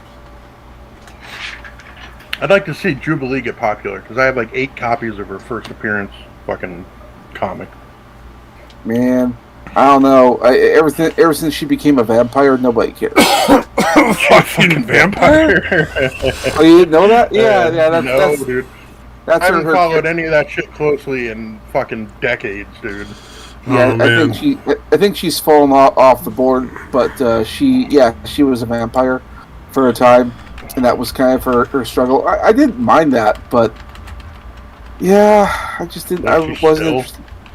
Yeah, she did all right. I don't know. I kind of liked her as Wolverine's sidekick when she would be just his sidekick. That wasn't that bad. I thought Jubilee had some potential fun as a character because she didn't really have the superpowers. Well, yeah, you can make sparkling fireworks. Yay! What else can you do? Yeah, her powers were a little odd. I didn't know what exactly they were. But she was like, well, that's the thing though, is they could always ramp that shit up. Like Dazzler, when she first came, like she just did this kind of general light thing, and like as she trained and got better, like it got to the point where she could shoot solid beams of light. You know what I mean? Like the powers improved, and kind of a natural progression. And with Jubilee, it seems like they just never really ramped her up like they should have. Well, I think part of the problem was like she was popular, I think mostly in the cartoon because she wasn't in the comics before, and the reason being is like for the cartoon show because Jubilee was kind of a replacement for Katie Pryde. But I don't know, someone thought like Katie Pryde wouldn't work, so they created this new character called Jubilee, and then she ended up in the comics. But then she wait, when did the animated shit come out? Because Jubilee's 90s. Her first appearance was like issue like 254, 255 of the original X-Men series. That was a while ago. Yeah, well, that was like in the 80s, dude. Well, I don't know. I'm assuming it's the 90s. I don't have Wikipedia. Yeah, go for it. Yeah, I have the issue. I have again, like I said, multiple copies of that issue. Well, that's not too hard to do because the problem with Marvel Comics is that they print out a ton of issues, so like you can easily find back issues. It's when I don't know. I think because they made so many, they're not that hard to find. Like I have an first edition issue of X-Force where Deadpool makes his first appearance. I have that comic, and I thought, I didn't realize I had this super rare comic. And I looked it up on that. What did you? I think it was X-Force. It was the first appearance of Deadpool. No, it's X-Force is technically New Mutants number 98 was the first appearance. I can still go to the next convention and get it for $5. Sometimes even $1. Because Marvel, they mass print those things. They didn't care. You can get because back then comics were made on newsprint, and that was super cheap. Cost them next to nothing to make. They can mass produce those comics like nobody's business. So comics like really old ones, not that hard to get. It's the ones that were printed more by smaller studios. Those ones are harder to find.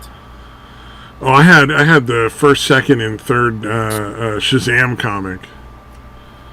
until I realized they were fucking reprints.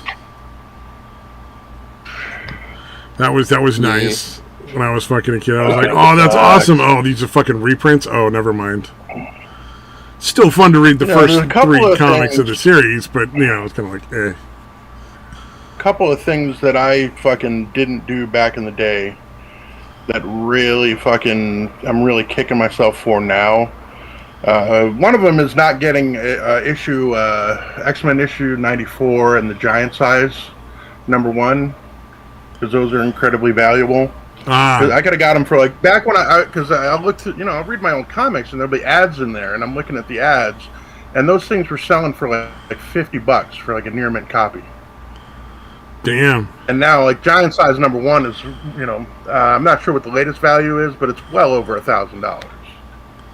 Even but if you want to kick yourself for shit you should have done when you were younger. You and I are both old enough to have bought Bitcoin when it was less than $1 a coin. Yeah. Or when you could literally just run a background program on your basic Windows and fucking farm 2 or 3 Bitcoin a week. Yeah. The other one was I really liked the original Secret Wars stuff, and I was at a comic book shop. And they had like the entire fucking run, like in a bag, a big, it's like 12 issues, I think it was. Yeah, 12. Yeah. And they were selling it for like $20 or $25. And one of those issues, I think it's #8, was the first appearance of the alien symbiote, Venom. It became Venom. Yeah. And for the longest time, for decades, that was fucking just like no big deal. And then fucking Venom blew up, and now that fucking copy is incredibly valuable. And I could have gotten the whole fucking run for fucking $20-25, and I didn't fucking do it. Yeah. Yeah, you never know what's going to end up being super fucking valuable later on. Yeah, fucking damn it. I'm sure. Although I probably would have sold them for pills anyway, so. Oh, yeah, that's a good point. I'm sure the $50 that you saved was genuinely went somewhere much better. It didn't go into like a fucking drive-through at the Starbucks and some fucking soda pop at the grocery store and. Yeah, I most likely would have sold it for 1/10 of its value and bought pills with it at some point. Yeah. Yep. So I guess there's no real reason to be fucking like, oh darn. I could have gotten high slightly longer. I could have delayed me going to rehab by like 2, maybe 3 days. Oh, they tried to make me go to rehab. I said, no. Ain't that song ironic now? Yeah, now that she's dead of a fucking overdose. Yeah. I suppose that's not really funny, but it's kind of funny. I don't know. Yeah, it's ironic for sure. You can determine whether it's funny or not, but definitely an element of irony there. God damn. That's what I think. Oh, well, whatever. Whatever. Yeah, I don't know, man. I'm fucking super tired right now. I fucking... This... Because I didn't actually get any sort of symptoms if I did have COVID, or, I was a false test or whatever. I figured a 50-50 shot either way, because I never had any symptoms from it. So basically I've just been, locked in my room for, a while, so my schedule is all fucking whacked out. That sucks. Oh, so I'm just like, so tired. What is wrong with me? Oh, one thing I've noticed, I absolutely cannot watch YouTube now. Well, you can't watch YouTube. Why? There's fucking nothing to watch. Oh, well, that's true. It's so fucking boring. There's nothing, and the only thing that gets recommended to me at this point are things that are basically just cable TV. So nothing I'm interested in ever comes up in my feed. So there's 4 or 5 channels I give a shit about. and I'll see their videos like once every couple of days or once a day, depending on how often the particular channel posts. And then I just don't watch anything else because it's all such fucking trash. Like any sort of originality is just gone. There's nothing entertaining about like 99.9% of YouTube at this point. Well, last Tuesday, YouTube did put out like a new algorithm, so it's very likely that a lot of stuff is being censored. Oh yeah, no, I know there's stuff out there that I would be interested in watching. I'm never gonna find it, so why bother? I'd rather just watch anime or movies or TV or something, or read a book. I think because that's the point. That's what they want. So, like for instance, I'll go on like Rebel News every now and then, and it will never get recommended to me. It's never. I get no notifications, even though I've subscribed and hit the bell icon. I get nothing. The only way I ever see their videos is if I look it up. It's the same thing with any other. Well, that makes sense because it's political, but a lot of the stuff I watch isn't political at all. And it gets fucking censored. You know what I mean? It's just random, original content. Like, I started watching this one channel and I just stopped getting recommendations. I just thought of it now because I was thinking about that. And it's just a guy who researches food from random historical things and cooks like an ancient Roman, summer dish. And then he'll talk about like the history of the period of time that the food was eaten and any sort of weird stuff about it or notable people that mentioned the food or something like that. Like, Julius Caesar was often quoted as saying, it's not a meal if we don't have X with the meal or whatever. Like, it's all about, like, history and just general cooking. And that shit doesn't get recommended to me anymore. And it's like, that's not political in any respect. Like, that guy's even if he was political, he's a gay left-wing libtard. Like, he's super fucking dead. Like, he would be the people you would think that they were. Tasting History with Max Miller, yes, the fucking great show. But like, I mean, I could watch a dozen episodes and I'm never going to get another one recommended to me for some fucking reason. And he's super left-wing. That could be a number of reasons why that's happening. Yeah. It's just like the only things that get recommended now are like trash pop stars. Like the other day, I fucking looked up an old blues song that I like. I think it was "Walking to New Orleans," just to listen to that, and then like it wanted to give me a mix of songs based on that one, and it's like "Walking to New Orleans," and then all of the worst pop music of the last 10 years, like. None of it was blues or even remotely related to what I was listening to. I think for me, one of the worst is like if you watch one Family Guy clip, you get nothing but recommendations for Family Guy. Yes, yeah, and that's the thing is, anything that comes from like a television network, you watch one time, the 5,000 fucking videos recommended. Like I watched one clip from like the news about a happy story. And then suddenly I got 20 fucking thousand of them wanting me to see it. Yep. It's fucking obnoxious. I'm kind of wondering if YouTube's on the verge of like potentially like losing out to another platform if one can manage to get started without being squashed by the Google fucking corporation. I have no idea. I think YouTube should really change what they do, but their mentality has always been that they want to be like Netflix. They want to be like people want to come here for entertainment.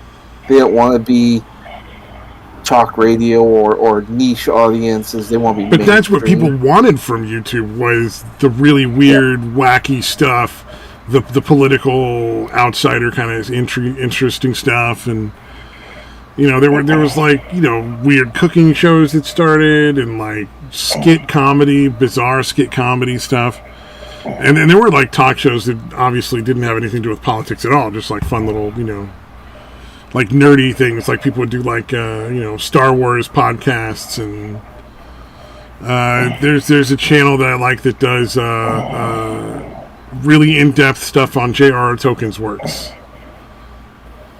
So, like, you know, like what happened, you know, like they'll do a lot of research and give you a really good idea of what would have happened if like, Gandalf had gotten the ring. Right. You know, like fun stuff like that. You know, that's always kind of cool. It Dude, does I've sound been like watching a lot of that shit too, man. Yeah.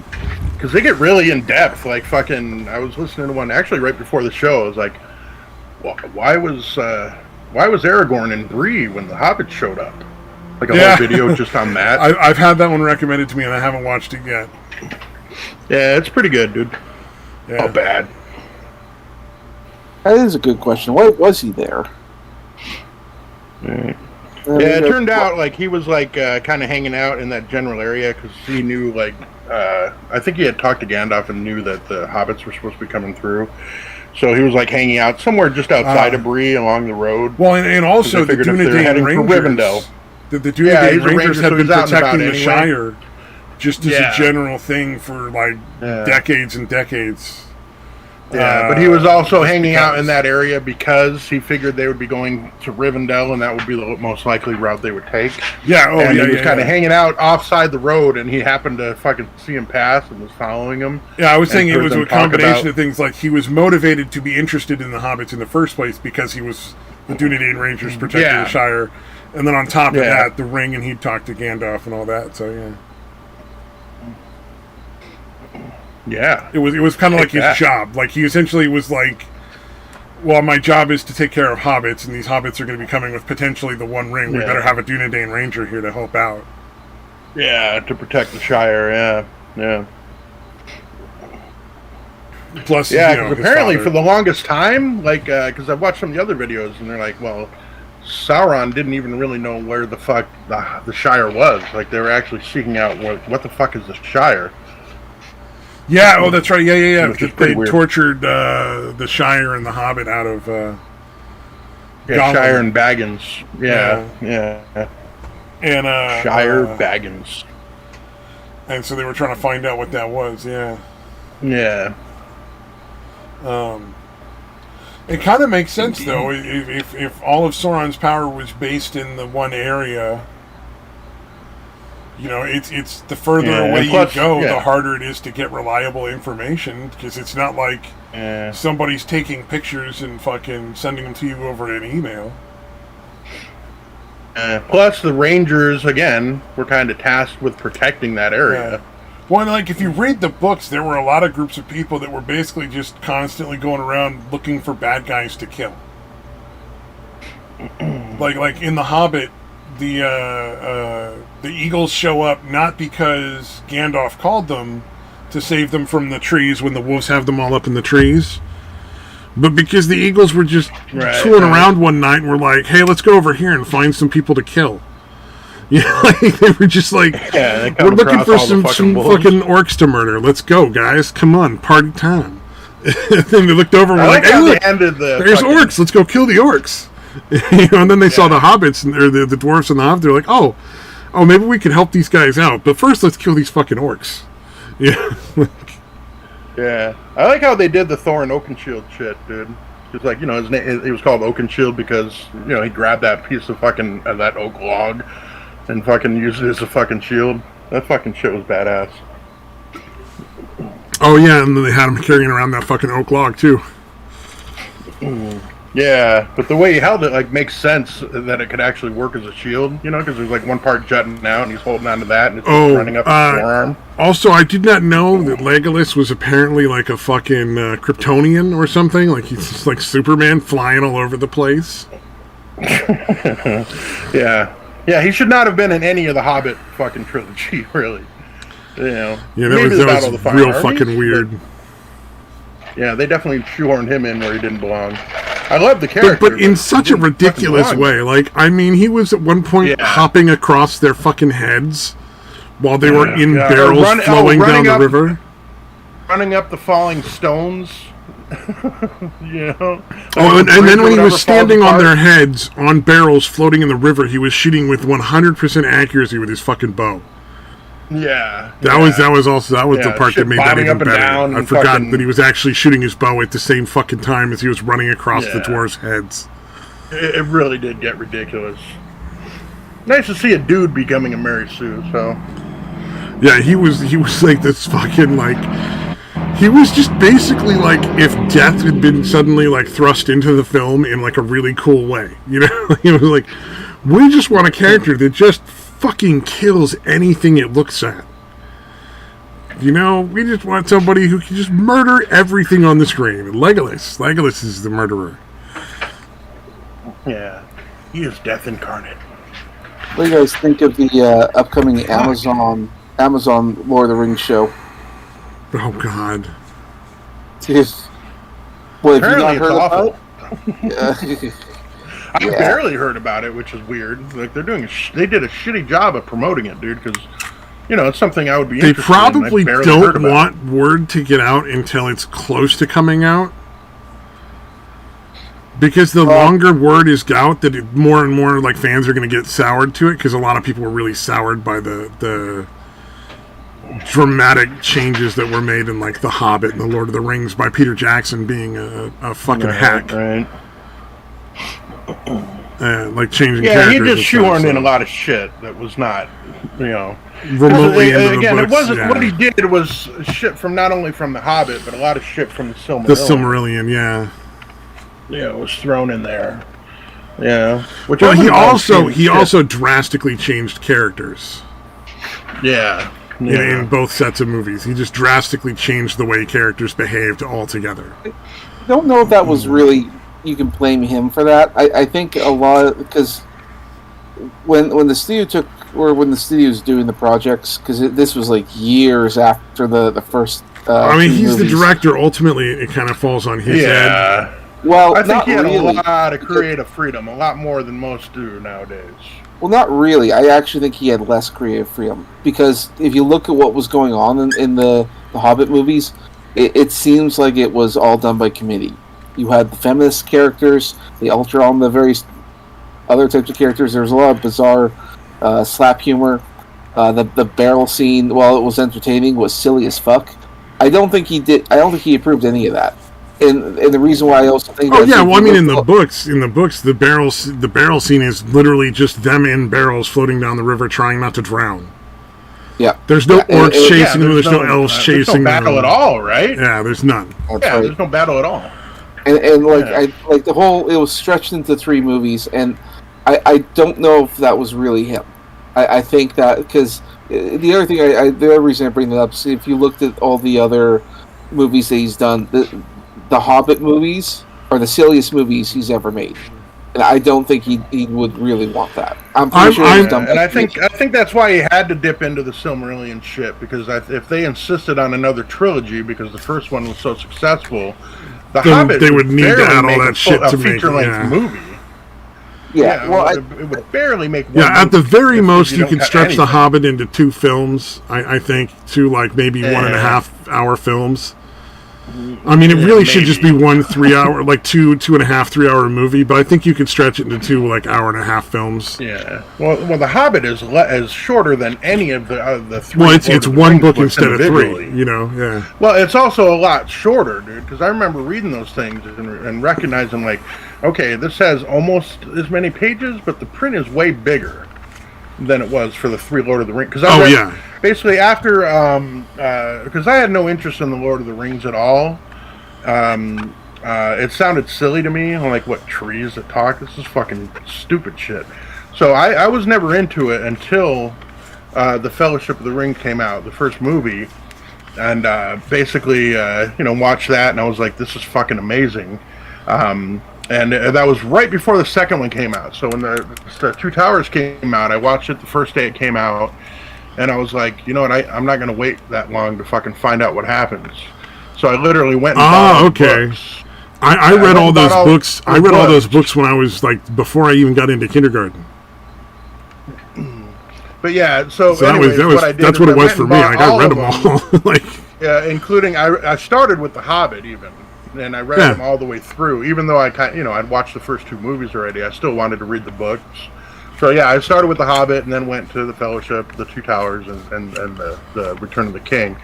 And the Hobbit one, I'm telling you, dude, it's a similar amount of pages, but the print is like not quite twice as big, but pretty fucking close.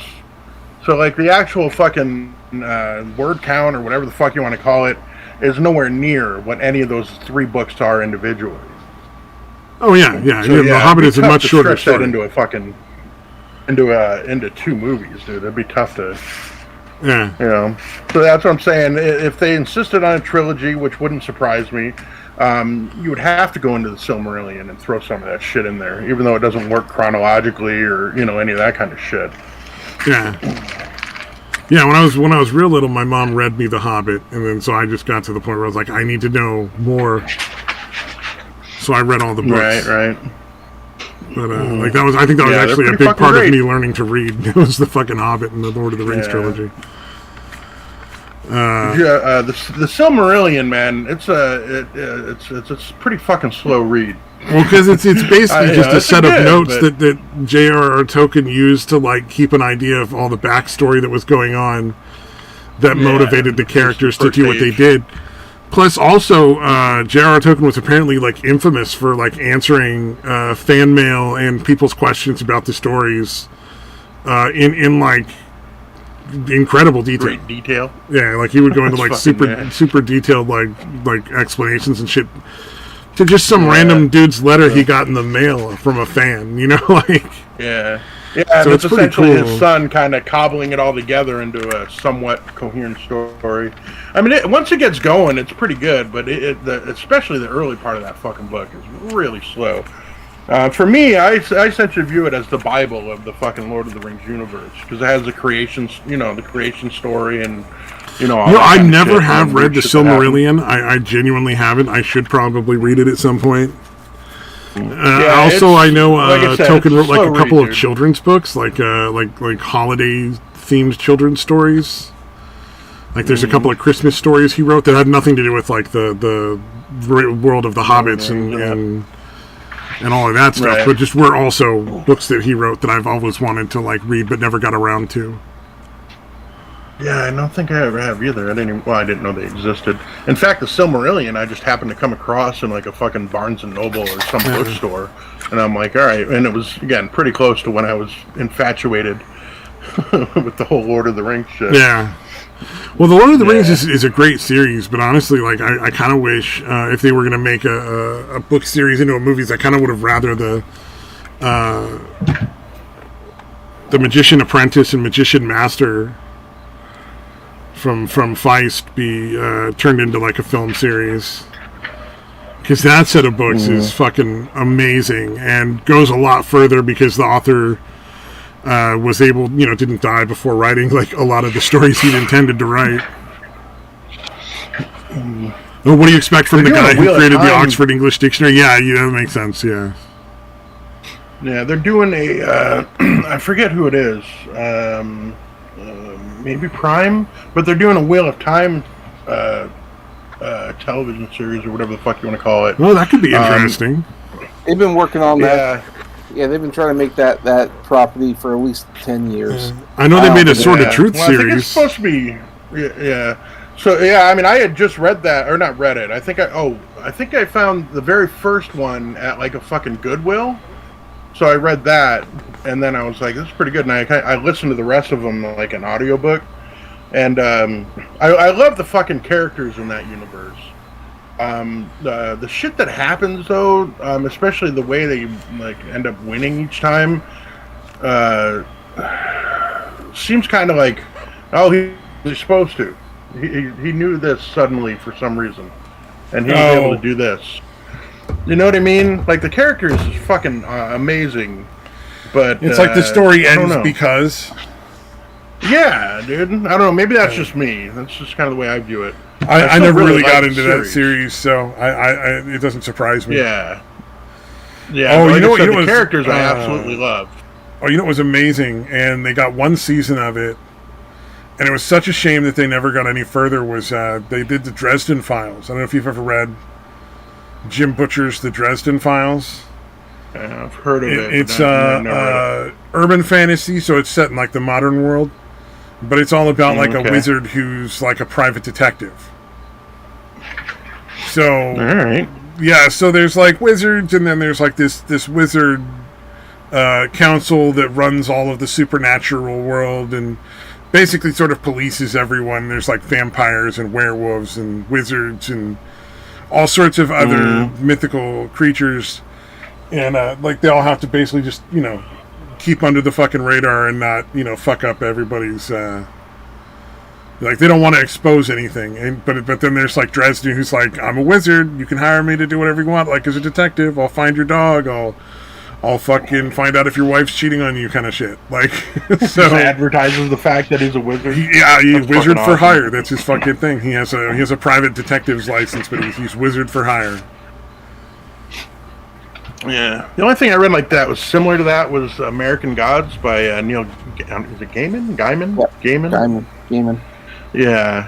Which it was pretty decent. I like the concept. It was basically like it was modern times. But basically, like all the gods actually exist, and any of the like they only exist as long as there's people to worship them. Essentially, like their power level is tied to like how many people are worshiping them. If that, I assume that makes sense. So there's old gods that are essentially dead because nobody worships them anymore. New gods that sprung up that are powerful, like an internet god and weird shit like that. And it was okay. I don't know, man. People really praised that thing, and it was good. I enjoyed the books. I didn't much care for the series. I bought like the first season, and it was all right. Did they make that into a series? Yeah. American Gods? Oh no shit. I thought you were talking about both. Honestly, I didn't realize you weren't talking about both. The book I liked. I thought the book was good. I don't know. I would put that as like one of the best books out there. I mean, but it was good. What I read about it is like, oh my god, this was fucking amazing. I'm like, yeah, it was a good book. It wasn't. Oh well, I mean, you got to remember, like, there's so many people that are creatively bankrupt that are being allowed to make these giant properties that get quote unquote popular.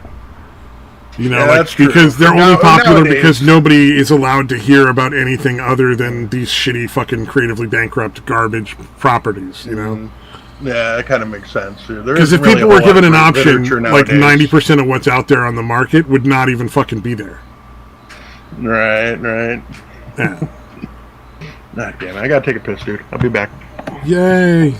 Shake it once for Satan. Yeah, American Gods was fun. Gaiman, I want to say it's the puddle at the end of the road. I can't remember the name of the book, but that was a really fun book because it was so fucking surreal. Let me look that one up. And there was one that he did also that came out as a movie, or like it was like 3 or 4 like long episodes on one of the streaming networks that was essentially just a giant movie.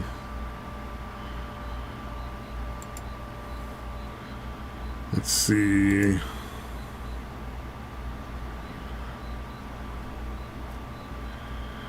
What was it?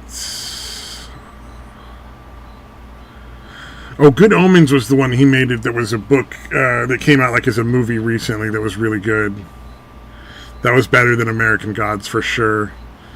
He did Coraline. So that was kind of a fun thing. I think I thought Coraline and Mirror Mask, if you've ever seen that, that's actually... I didn't know he wrote the book, but I'd seen the film, and the film is really fucking good. But the one I was talking about that was super fucking surreal and fun was... Man, he's written a lot. Oh, The Ocean at the End of the Lane. That was a really interesting, very slow-paced, but just really creative story.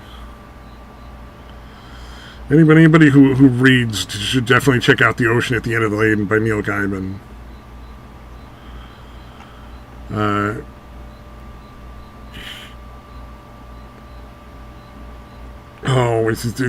It kind of reminds me a little bit of the guy that wrote the Last Unicorn's A Fine and Private Place.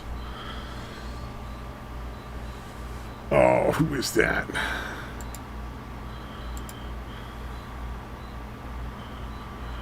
Oh, I can't remember the person who wrote the fucking Last Unicorn, but the Fine and Private Place that he wrote was an interesting book about a guy's ghost that just sort of like is hanging out in a cemetery chatting with people. Like it hangs out and chats with like the fucking birds and other sort of spirit entities.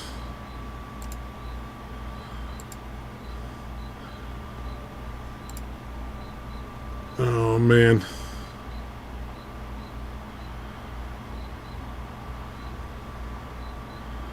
Oh, no. I have nothing else to really talk about. What do I do? We're all going to have to sit here awkwardly until somebody else comes back. Ooh, that's eventually going to be it. Oh, hey, what's up? Yeah, sorry about that. I had to go and check out a clip. No worries, man. No worries. I'm not at all stressed. Yeah, okay. Well, I just ran out of topics. Oh, that's okay. All right. Jeez, I leave for like 2 minutes and. I started talking about one of Neil Gaiman's other books, The Ocean at the End of the Lane, which is a really, really good book, and it kind of similar to in sort of feel to A Fine and Private Place by Peter S. Beagle, I think it is, who wrote The Last Unicorn. But that's like two really obscure fucking books that nobody's going to have any idea what the fuck I'm talking about. So, Last Unicorn isn't that? No, I'm not the same way with. Go ahead. Sorry. I was just saying, isn't that the book that animated movie is on?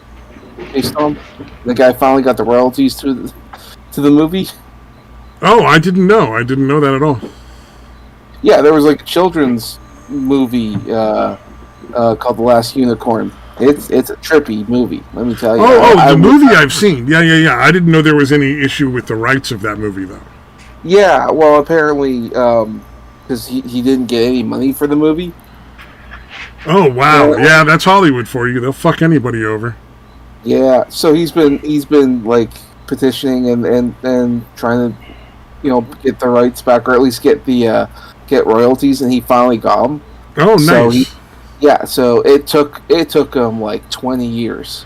Also, anybody who really likes The Last Unicorn, if you've read the book or you've watched the movie and it was a fun story and you're interested in it, on his own personal website, the author wrote a sequel to it and put it out publicly. It's not a very long sequel; it's a very short one, but it's just, you can go like read it whenever you want. It's no cost. Peter S. Beagle, I believe, is the one who wrote it originally. Trippy movie. Oh my god. Oh, I loved that movie when I was a kid, and I love that movie now. It's one of my favorites. Oh, it's great. Sounds incredibly gay, dude. Last Unicorn. Just saying the title. Anytime anything associated with unicorns, in my mind, it sounds gay. You know what I mean? So probably if I had come across it, I'm like, all right, that's some kind of girl kid shit. So I'll have to overlook that and try to fucking watch that movie. Oh, he actually has come out with a whole new book on this the sequel to The Last Unicorn, The Last Unicorn and the Lost Journey. I'm looking at his website now. I imagine he's doing a lot. Well, because he probably didn't want to write any sequels or anything, because that would be like promoting the movie, and that would be like more money he wouldn't get.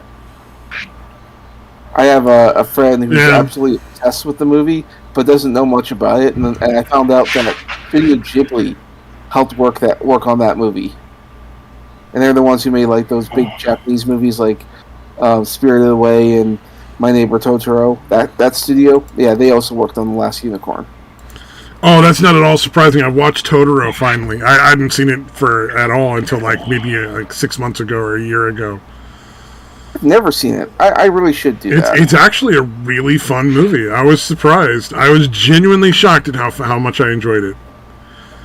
And I think it's just because it's a really well-written, interesting tale. And you just don't see a lot of that right now in media. Like, you just don't see actually interesting stories anymore. Well, I mean, you do once in a while, and there's some out there that are kind of like way off the beaten path, like, like it's, like there's like 1,000 other people that know about that book or whatever.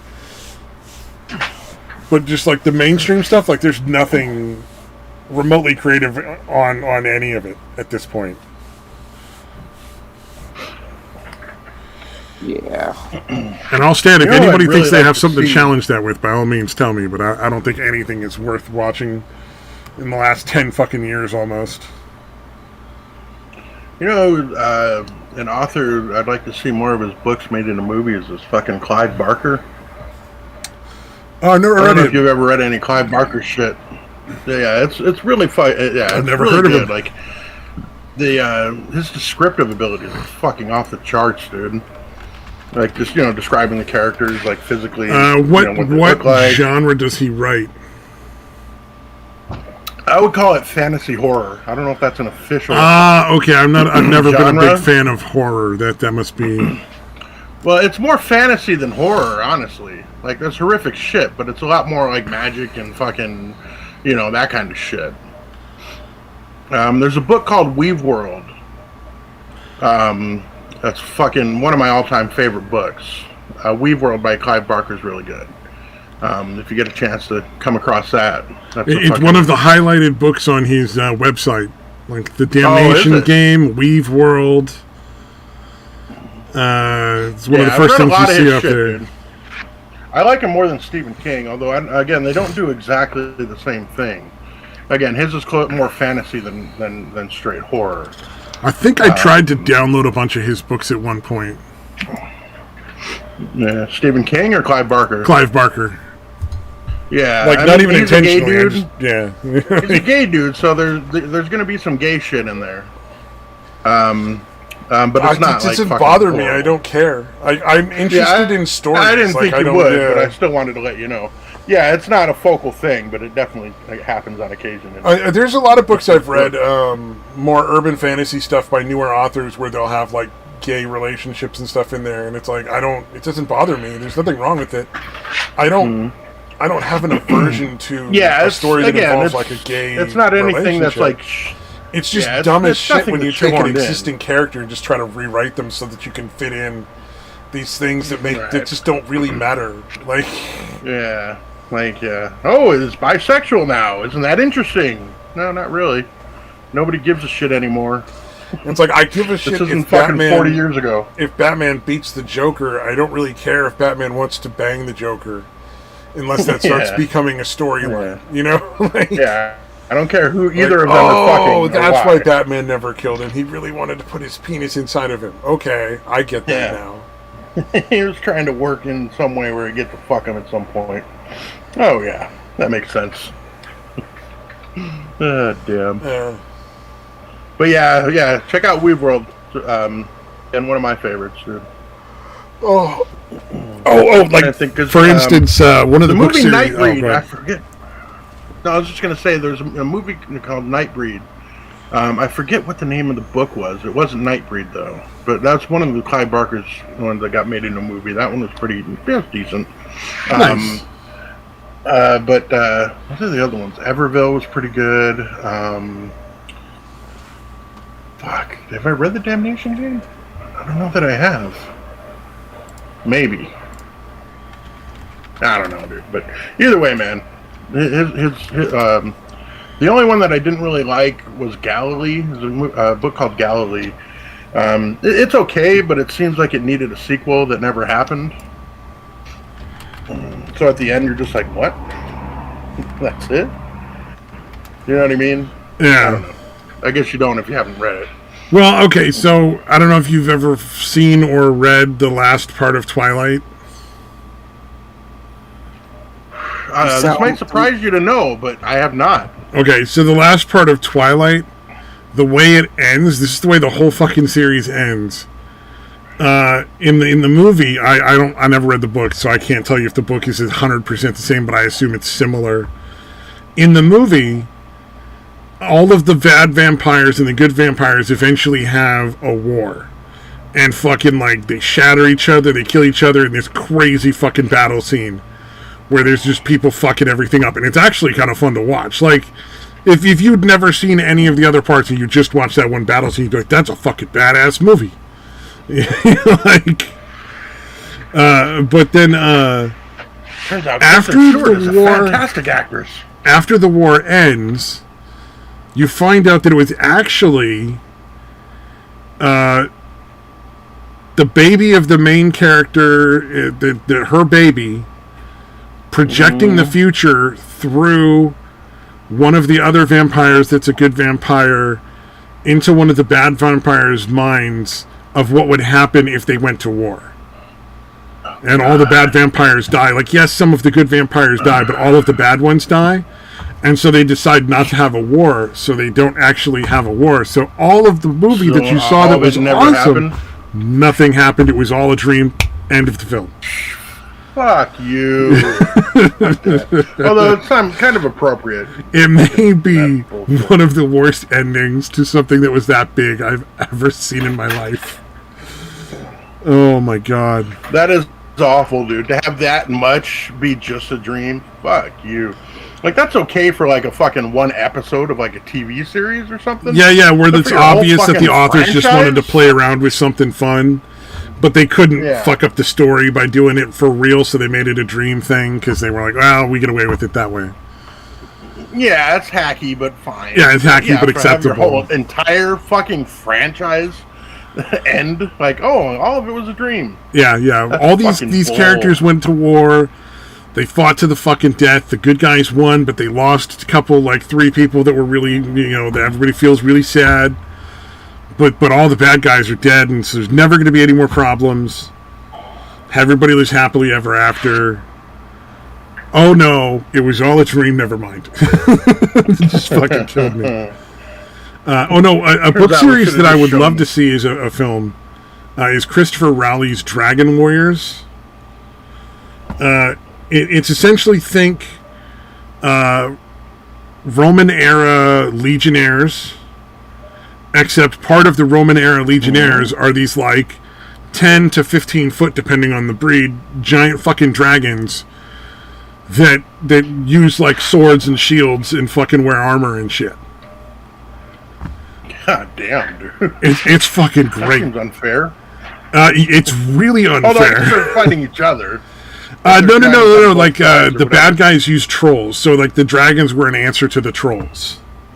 And the trolls are essentially, the bad guys take and breed humans and cows or something into, like, some sort of weird magic thing, and it creates these, like, 10-foot tall, really dumb fucking murder machines that they call trolls. Okay. Like, and at one point, like, they make a super troll by fucking, instead of breeding the cows, they add in, mammoths. Like, woolly mammoths. Alright. So that's kind of fucking cool. Right. And so, like, but there's also dragons that live in their own society that are, like, flying dragons. They'll have nothing to do with the ones that are flightless that live in the fucking Empire and work for the Empire as soldiers. And then there's, like, essentially the book is centered around a dragon and his dragon boy. Like, each dragon has a dragon boy who will, like, check his hide for damage and, like, make sure every little cut and nick gets sewed up and, take care of the armor and the weapons and bring the dragon food and basically just be like the caretaker. Groomer. Yeah. Like, instead of a horse groom, you're like but they're also soldiers that fight in the battle and keep things from getting in behind, like little things from getting in behind and being able to, like, hamstring a dragon. It sounds ridiculously like expensive. A rear guard for the dragon. Yeah, it is just the whole book series is just basically crazy, over the top, silly violence and fucking wacky experiences. Like, at one point, like, the dragon has to rescue the dragon boy and, like, one of their friends from, like, a temple that's going to sacrifice them to some sort of evil god to save themselves from some other evil god. Like, just weird shit going on. The dragon ends up fighting a giant fucking demon that looks like a hideous snake thing or something. One of the bad guys is basically just a giant sentient rock that controls a lot of evil creatures. It's sort of like Conan the Barbarian meets, like, Roman Legion meets dragons. And it's interesting. It actually has a lot of very feminist fucking themes to it, but not in, like, a negative way. Like, it's actually kind of fun. Like, the good people are these witches that can kind of, like, do all crazy, like, magic and shit. And then the bad guys are a bunch of dudes that are, like, super calculating, but also do a whole bunch of magic and stuff. Well, it's like first or second wave feminist. Yeah. Well, it's not even really like they're feminist themes, but it's really not a central part of the story, like that it's women versus men. Like it's sort of an occasional thing that it's sort of hey, thrown women in on can the kick side. ass too. But it wasn't. It's just part of the story, though. You know what I mean? Like, it's not shoehorned in. Yeah, it's actually kind of fun and interesting little aspect to the story. Yeah, right on. But I mean, can you imagine like that on a big screen? Like a giant, like 15-foot tall dragon awesome. With a 6-foot long fucking sword and a fucking set of armor fighting his way through a fucking temple of evil, like demon worshippers. You know, that's fucking great. Yeah, and you know what? I used to be like overly concerned with the shit being consistent, like the universe rules being consistent. But honestly, nowadays, I just want shit to be entertaining, dude. Yeah, like an actual interesting story. Yeah, well, not even that. Just make a bunch of action. Like anything that's not, again, this fucking woke bullshit. Oh, like the fucking Godzilla versus King Kong movie. Yeah, exactly, dude. Where it was it was dumb. There was no plot, but they didn't really put too much stuff in the way of like just giant monsters fighting and blowing shit up. You know, like most of the movie was just. And from what I've heard, I haven't seen it yet. From what I've heard, like the underground shit or the subterranean shit's pretty silly. But even that, I'm like, fuck, whatever, dude. They made sure it was monster fights, right? Yeah. They made sure it was good and silly. It was not like it. Out of all the kaiju movies that have come out so far, this is the most lighthearted one of them all. And I think it's probably because they wanted it to appeal to kids, and it's working because at merchandise sale, the merchandise of Godzilla stuff is always selling. It's done really well for them. I mean, it was fun. I mean, I thought the middle of the planet stuff was fun. I thought that was entertaining. I mean, it was obviously dumb, but like, it was essentially an excuse to like do some cool action sequences of like the monkey flying through the fucking planet, and then like traveling across this weird, surreal, fucking stony, like deserty kind of like landscape, fighting some random monsters, and then getting a giant. I think it was like a giant axe or a sword. I can't remember now because. It doesn't really fucking matter, but it was, it was a fun little side trip for just a giant weapon for the fucking monkey. So apparently there was a giant monkey society in the center of the earth. Yeah, and they all made really cool swords that glowed and did cool fucking stuff when you swing them. Yeah, and they're the only thing that could defeat a radioactive lizard. I don't remember if it was against Godzilla or not. I mean, it could have been. It was like one of the fins from the back behind of a Godzilla. Oh, was that what it was? I don't know. I just know that it was like a giant monkey sword. I didn't really pay much attention to the rest of it. Holy shit! Was it really? It was made out of like another Godzilla? Well, it looked like it was. Or are you just making a joke? Yeah, I think there was like a thing about how Godzilla's had wiped out all of the fucking monkey people. Exactly. So they wiped them out. But actually, no, if you look at the fin, it's shaped just like one of the little fins on the back of Godzilla. And it reacts to Godzilla's nuclear breath. So when he shoots it off there and he puts the axe, and the axe literally absorbs it. As if it's made out of the stuff. Because it probably is. Gotta be honest. It sounds like it's some weird fan fiction dream you had, dude. Yeah, and it was really fucking cool to watch. I rewatched. With you, dude. I know. Kidding, I was gonna say I watched that movie like 5 times already because it was that good. No, it's crap, but I mean it's entertaining. I love the part where he gets to the fucking when he first lands in the center of the Earth area.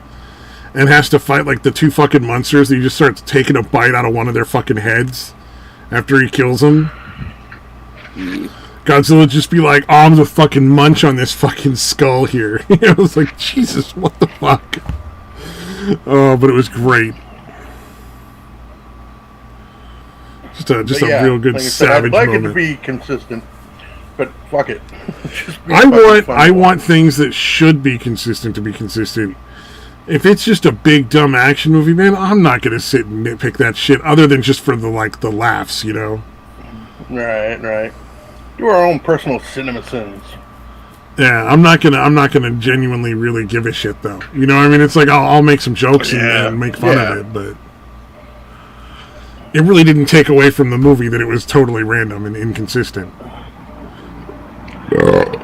Yeah. You're not expecting a fucking serious drama to be fucking taking place. Yeah. Masterpiece of cinema? No, thank you. In my opinion, if anything, not a fucking monster. They could have probably gotten rid of more of the storyline from the Godzilla versus King Kong movie, and it would have been better. Like it was a pretty good balance as it was, but they could probably had more fighting and less story, and it still would have been even better. Totally fine, yeah. They probably will for the next one. Well, I hope. It seems like nobody cares about plot. Well, I know waste a lot of time on that shit. The movie did like insanely well in the box office, and even more so on the other side of the pond because it's big. And what surprised me is like, okay, you guys seen the movie? I'm assuming so. Like, there's Mechagodzilla in there, and I think it's the silliest design I've ever seen from Mechagodzilla, and for some reason it's the most popular. It's the hot item. I went on to a site I usually go to look up for toys called Big Bad Toy Store. All sold out all across the board. You can still find Godzilla and Kong, but not Mechagodzilla. It's gone. And then I look it up on social media. Everyone has nothing but good things to say about it. Damn. I don't know. I think it's silly looking, but people like it. Yeah, you're a snobby artist, though. Yeah, I mean, yeah. Yeah. Well, I'm just saying, like, I don't normally notice shit like that. Like, I had a friend of mine who's a really good artist. And I would bring him, like, comic books and shit to read. And, like, for me, I'm reading it, paying way more attention to the story and not really noticing the artwork. And he's, like, talking about, how good the artwork is and shit like that. Like, I gave him, like, the Sin City books and shit like that to read. Okay. Yeah, and he's like talking about the art, and I'm like, you know what? I guess I noticed it was kind of cool, but I was mostly reading the story. You're like, it's cool and all, but I don't really care about that. Like, sorry. Yeah. All right, I introduced him to Sergio Aragonis. I don't know how you pronounce his last name, but he's the one that does Gru. I don't know if you guys are familiar with Gru the Wanderer comic books. Yes. Mm-hmm. Yeah. But if that's your dad, he wrote for he drew for Mad Magazine for like fucking since like the mid '60s. Oh, that's pretty cool. Yeah, and he was like talking about his art, dude. Like, yeah, he's like it's nothing that's like super realistic, but he manages to convey a lot in these, in a few fucking drawings or whatever. I'm like, oh, okay. I just really like the story of the big dumb barbarian fucking shit up. Oh man, I heard a random ass barbarian movie on YouTube once that was great. Speaking of barbarians fucking stuff up, but yeah, go ahead. No. No, I was just gonna say, Gru is essentially like a spoof of Conan, but like funny, like it's a comic book that's actually comic. That makes sense. Like instead of being more serious high fantasy, it's like high fantasy, haha, this is dumb, funny bullshit kind of thing. Yeah, and it's basically like, he'll fucking do shit to try to help people out, but he always fucks it up because he's a fucking dumbass. You know what I mean? Like, I like what he does. Shit gets fucked up. Generally works out in the end. There's a lot of potential, especially in comics, for that to be just a lot of fun. Yeah. Like, yeah, especially it's not super in the popular, format. but I think it's pretty well known. Yeah, it's good shit. That'd probably make a good TV series. Because you could set him to fuck up something like every week. Like you could set a new thing for him. I think it would have to be animated though. I don't think it would work as a live action thing. I think it would have to be animated. I'm in general not a huge fan of live action like comic books. I kind of feel like they should all be animated. Yeah, I can see that. Dude. Like I can tell you right now that of the comic book movies I've watched, the animated ones were definitely better than the live action. Like every time. I mean, even just like the storylines were better. Like, I like the live action stuff, but I'd rather it be animated. Yeah, I hear you. Like, I looked at that Invincible show, and I'm so grateful that it's animated. I think it wouldn't be as cool if it was done live action with CGI monsters and stuff. I think this is yeah. Yeah, I'm only a few episodes into that, but I'm liking it so far. How many episodes? Like 3? I think literally like 3. Oh, okay. Yeah, no, it's a lot of fun. Definitely, like, spoiler alert for like episode 1, like that. What happened there towards the end? Holy shit! Oh yeah, where it takes that real dark left fucking turn at the end. Well, because I thought something would happen, but I didn't expect that. Yeah, and that level of violence after essentially not really having any, like, not establishing that it was that deadly as a general world. Mm-hmm. Yeah, that was a big shock. Extremely well written. I was a big fan of how well done that was. Well, the cool thing is that they brought the creator of the comic, like the writer, who I believe is also the artist, or one of the artists. Anyway, yeah, he's working on the show. So any changes, it's all done with his approval. A stellar cast. I remember that the whole animation team is a former DC animators, guys who used to work on DC animated movies. Oh, okay, that explains a lot, because that art style looked really familiar.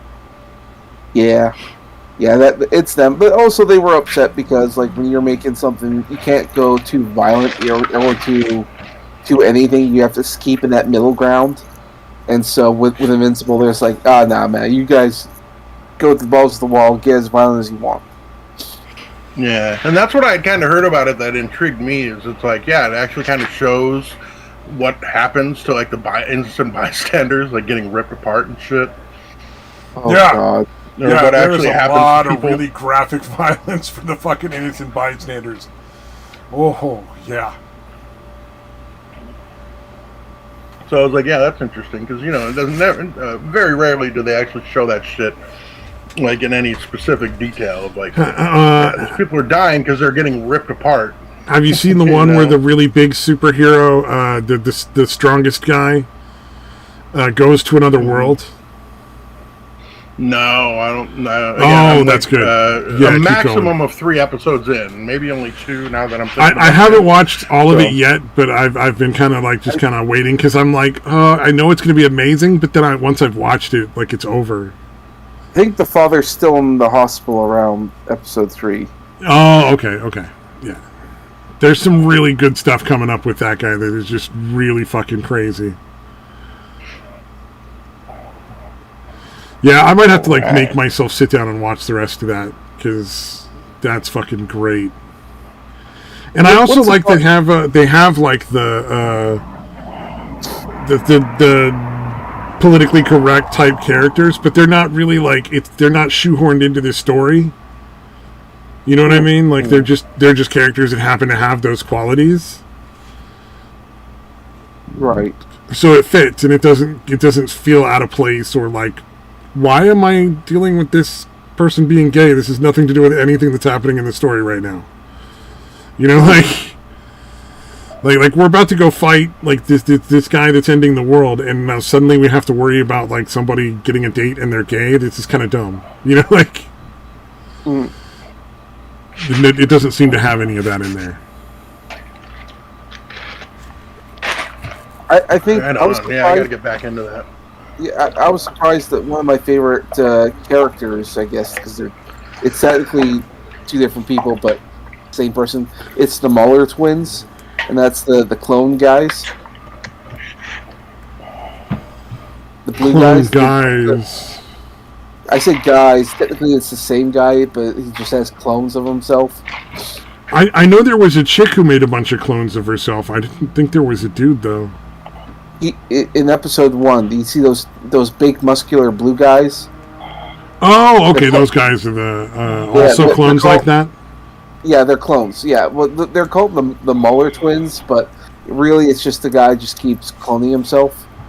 So it's just one guy, but he always makes just one version of himself. It's less complicated that way. Ah, okay. That's interesting. Also, it's like you'll be less likely to scheme. So there's a lot of reasons why they don't make more than just one clone. Ooh, that'll be interesting to get into that then. That'll definitely be interesting. Because I know there was that one chick that made a bunch of copies of herself. Yeah. Okay, so yeah, I think her name is Duplicate. And by me, like Duplo, and her name is actually Kate. Kate. Yeah, it's actually her name's actually Kate Duplicate, and she has a brother with the same types of powers, called Malta Paul. Oh my god. Malta Paul and Duplicate. That is gloriously awful. I approve. I approve wholeheartedly. Right. I am only disappointed that I didn't come up with those puns first. Some of the names are fantastic. Like, okay, like the girl in all the pink, her name is Adam Eve. Her name is Eve, but she manipulates atoms, so it's Adam Eve. I'm like, oh, okay. Oh, yes. I had forgotten how good the names were in that, yeah. Like, I don't know if the names are awesome or terrible. Yeah, and then the guy who's fucking the son of, like, the most powerful superhero calls himself Invincible. That's the greatest irony of all. Like, why you call yourself Invincible? You, like, lose every episode. You're like... He doesn't seem to me like he loses as much as just, like... It's clear that he doesn't understand really how to use his powers effectively. Yeah. Well, it's spoiler alert, I guess, but I mean the powers of him and his race come with age. So it's like no matter what, he will never be able to defeat his father because his father's older than him. Oh, okay, interesting. Yeah, and not just I can't say too much more. I want to say more, but it spoil it. But yeah, the older they get, like there's an issue in the comic where there's like a really old version of the Viltrumite. There's this guy, I think his name is Conquest. He's lived for so long, he's essentially indestructible. So you have to get really crafty just to beat him because you can't beat him by sheer force. Ah, yes. Well, you have to have that villain in every comic book, right? I mean, that's. I mean, not that specific villain, but like the character who like clearly cannot be beaten by brute force, or the superhero basically just turns really boring if it's always just a power struggle. Like that's. Maybe I'm wrong, but that was why I didn't particularly care for Dragon Ball Z. Was because it was like, it's interesting right up until it just becomes like a constant back and forth on who can be stronger. Mm-hmm. It's like, oh, we've got this villain we're not strong enough to fight. Now we have to go off and train for 2 or 3 episodes, and then we'll be strong enough to fight the villain. Oh, there's another one. Now we gotta go train again. It's like, okay, this is just boring. Well, to be fair, I mean, it's a show that's based on martial arts, and so training is pretty much the way you get stronger, so everything always has to be training. Because it's in the prism of martial arts. No, I get it. It's just, I think those kinds of shows really have a very short half-life before they get boring as shit. In my opinion. It's just for me. I know a lot of people love that shit. Like, One Piece has, 1,000 fucking episodes? Maybe... Yeah. And as much as Satan says it's not, I have yet to see anything from that show that's not just a power thing. Where it's just about training or discovering power you didn't know you had until you were beaten terribly bloody by the bad guy.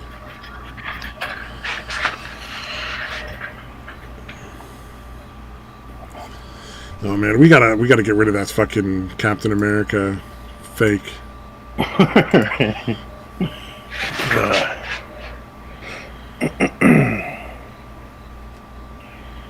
Here, I'll post a...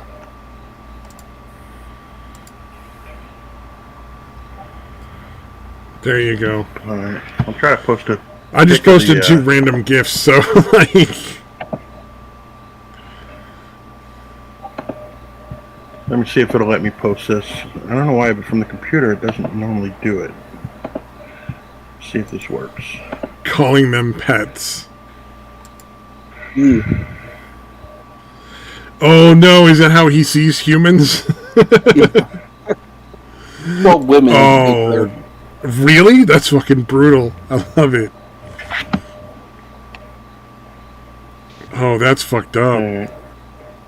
I just posted the zombie variant one that I was talking about earlier. The Spider-Man zombie variant. Turns out there's like 4. There's 3 variants of that issue, so 4 total.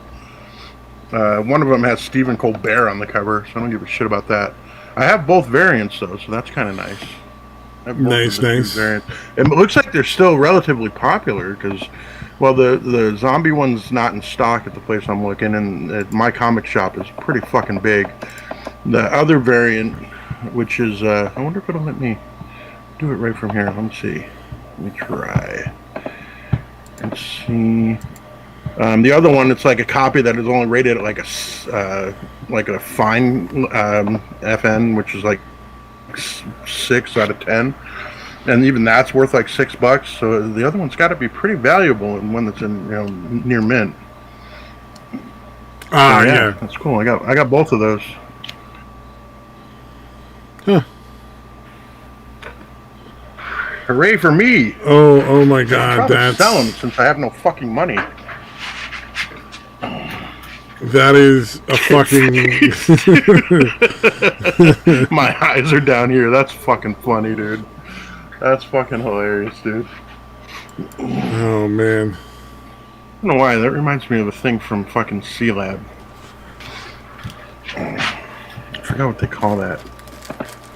Monster Hash or something? Yeah, Titface is the kind of comic book character you really want to keep abreast of. I don't know if there are either of you guys are C-Lab 2021 fans. I probably watched a few episodes when it was on TV. Yeah. The one, not the original, like, serious version. I'm talking about the Comedy Central, or not Comedy Central, Cartoon Network Adult Swim version. Oh, okay. I thought you were talking about the one where it was like the fucking submarine that they were on. Yeah, no, it's like an underwater, C-Lab thing. There was an original series that was like a serious, like, I don't know, kind of like an educational type thing. They reused all those assets and just fucking, redid it as like this fucking crazy comedy thing, dude. It's fucking great, dude. You guys should watch. I think the original one was C-Lab 2020. And the parody version or whatever is 2021. Oh, then I don't know that I ever actually caught an episode of that on Cartoon Network. Then, yeah. Dude, watch it. It's fucking great. You either, Samash? I haven't seen it, but I know of it, and I always wanted to check it out because it was one of those earlier series, like from Adult Swim, similar to like Harvey Birdman, and I fucking love Harvey Birdman. Yeah, that one's like over the top fucking shit, dude. It is pretty fucking great. That is the most ADD show I've ever seen in my entire life, and I love it. You get that thing I sent you? Oh, fuck. Yeah, that whole fucking thing is great. That one dude that is obsessed with getting what the fuck is it from Harvey Birdman? The little thing that's on his like The crest. Yeah, the crest. That's funny, dude. The crest of Birdman. Oh, fuck. I want to do that evil that I do. Yeah, that guy, X the Exterminator. Exterminate. Just for comparison, that's what regular Hesh looks like before he becomes Monster Hesh.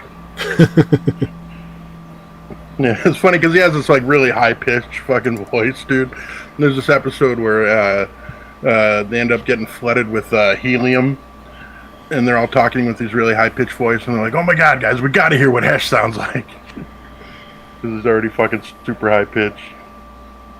Trust me, dude, it's funny. Oh, sorry. I'm trying to remember what the underwater show with the submarine was that I thought was Sea Lab 2021 or 2020. Yeah, I mean they definitely have submarines that they go in, but the main thing is No, it's a live action, not a cartoon though. Oh, okay, huh? See, It was Live action. It was kind of like Star Trek ripoff, but it was like yeah, that's Sequest. Sequest. Yeah. Ah, there we go. Yeah. Okay, that's why I was confusing them because they both were like C something. Yeah, Okay. yeah.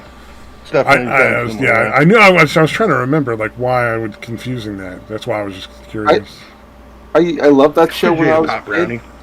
I love that show when I was a kid, but for some reason I just fell out of interest. I don't know. Yeah.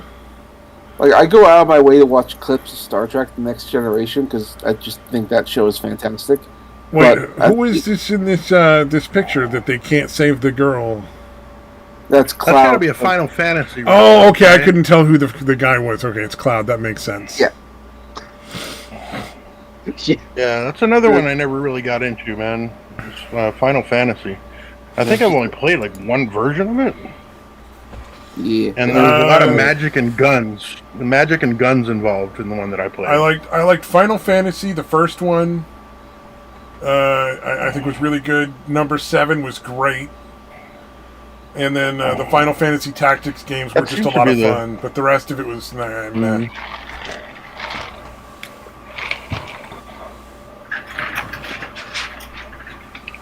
Yeah, I don't think I even played my way through it because I'm like, this is dumb. They're like using magic and they're like shooting them with pistols and shit.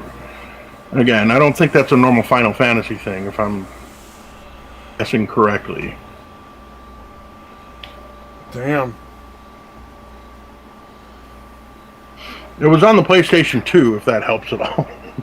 It doesn't fucking matter. I don't really care. I mean, people enjoy whatever they enjoy video games. I think a lot of people really like Final Fantasy 6, and a lot of people really, really liked, I think it was either 8 or 9. But there was one where I don't like the combat system where you're not really moving your guy around at all. You're just kind of telling him what to do, like that kind of. I never liked that kind of game. Oh, that's one of my favorites. Type. I love those turn-based strategy type games. Yeah. Nah, I was never into it. It didn't give like I wanted to have the ability to move my guy around and shit. I don't know. It's just not my thing, I guess. Yeah, I think they moved more towards your style of play with the later games. The remake for 7 definitely did.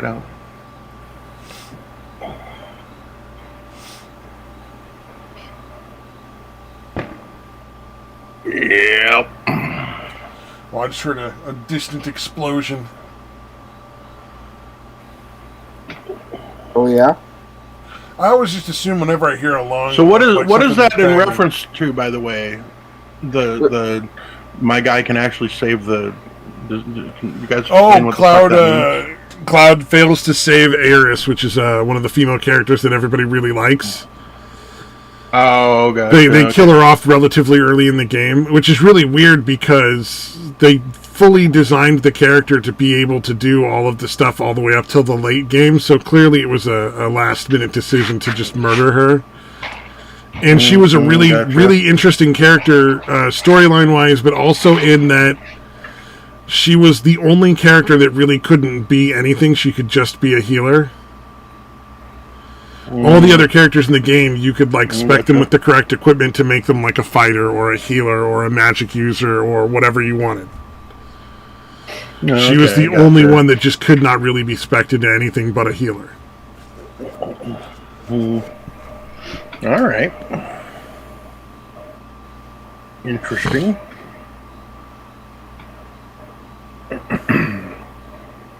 Trying to think. Yeah, I think the only other game that I played that was like that was the Dragon Quest or Dragon Warrior. Dragon Quest. I think is what they call it. Yeah. But even that one, I didn't get all the way through. I got pretty into it. Oh, Dragon Quest and Dragon Warrior are the same thing. I think it just right. depended on. It's Dragon Warrior in Japan, I think, and then over here they changed it to Dragon Quest. For Yeah, it depends on which one you got. Yeah, which one you got. Was it a Japanese and now I think or an they went back to American Dragon version? Warrior. All right. Well, and then there was also Double Dragon, but that was the one where you're like doing like martial arts beat 'em guys. Yeah, beat 'em up game. Yeah, the beat 'em up. Yeah. Yeah, that game. Oh my god! Fuck! Dude, I beat the fuck out of all the Dragon Quest games. I really enjoyed those. Yeah, like I said, the only one I played, I'm pretty sure that was the PlayStation 2 as well. So, whatever one that was. I just remember getting really pissed because I was fighting this enemy and there was like 3 of this character, and one of them kept doing some kind of shit that, like, I don't know, they called it like psyching himself up or something. Like, by the time he did it like twice, like I killed the other 2 dudes off, and this third guy has become this gigantic thing that just killed all my fucking players. And I was like, fuck this is stupid. So you have the fuck this is stupid gene versus me, and I was like, no, I'm going to figure out how I can fucking eviscerate her. Where I got all the characters in Final Fantasy VII to like level 99. Which was like the highest they could get. So, well, that. And then it had an interesting thing with the materia that you put on the weapons. It was an item that you could put on the weapons to give your character abilities, like or spells to cast. And the interesting thing was, you could level the materia up, between 1 and 5 times. And if you did, it would create a new baby materia that was the same thing with no levels on it. So you could get like endgame materia, and like a normal one might take like 100,000 experience points or whatever to like max out and make a new one. But like the game changing materia is like the ones that were like endgame were like, yeah, if you want to get 1 million fucking experience points, it's like yes I do. In fact, I shall do that multiple times because I want every one of my characters to have it because I'm fucking broken inside and I can't stop. I just want to be able to walk in. Building experience. Yeah, I want to be able to just walk in, like flick a guy with a finger and kill him. Yeah. Fuck all y'all. It's like, every single character has the fucking highest level spell maxed out on them, and in the final battle, and it takes 1 round. Damn. I definitely got that in Skyrim. Okay, yes, you fully understand what I'm talking about. Yeah, like you gotta like fucking. Yeah, it's kind of fun, dude, but it's also no challenge at all. Get it up like that, which can absolutely be fun. But when you're at the point where you're literally so overpowered that nothing has a remote chance of killing you, it kind of sucks. I think that trait is what makes me enjoy the isekai animes, because it's almost always like the hero gets dragged into like a video game style world and has to like live in this new world with video game stuff, and it's like they're almost always the same kind of like they go out and just build experience like psychotically and become like ridiculously overpowered. Yeah, see, I don't mind having to grind to get that shit, dude. Like, I kind of enjoy a game where you got to grind. Yeah. As long as my character can move around, goddammit. I had a job like that. If the job hadn't left the state, I'd probably still be working there, enjoying myself with that. I'd probably be a manager at this point. But that was kind of a fun assembly job. It was nice because it wasn't a big factory or a huge company, so it was still like, like for instance, the owner made sure that everybody got like a ham on Christmas and a turkey on Thanksgiving, and then not like shitty ones, like really nice ones. Yeah, that's fucking cool. You got a Christmas bonus of like $500, or occasionally if the company did enough business over the course of a month, you get another big bonus in your check. It was anytime he made more than $1 million in sales and product delivered over $1 million in a month, everybody would get like $100 bonus or something that month. Yeah, that's cool, man. And at the time, $100 was a lot more than it is now. Because this was in like 2000, so 20 years ago it was a lot more money than it is now. You're so terrified of what hyperinflation is going to look like, dude. Oh, well, it's part of the reason why people can't retire as early as they should be retiring, and it's a big part of what keeps the wealth gap getting worse. Is because there is a baseline of money you need to be able to take care of all of your needs. Once that baseline is met, everything else doesn't matter as much. You know what I mean? If you're only making $30,000 and the baseline is $30,000, that all really, really matters, and any difference or change can really fuck up your life. But if the baseline is $30,000 and you're making $500,000 a month, and it's $30,000 a year to take care of yourself, who cares, right? It doesn't matter. And then if it turns into $60,000 a year and you're making $500,000 a month, who fucking cares, right? You still got so much more that it just doesn't matter on an exponential level. So that's the problem. $20,000 probably in 1980 would have been enough to live on $20,000 a year. Yeah. But now you really need to be making between $30,000 and $40,000 a year, I would think, to be able to live reasonably well.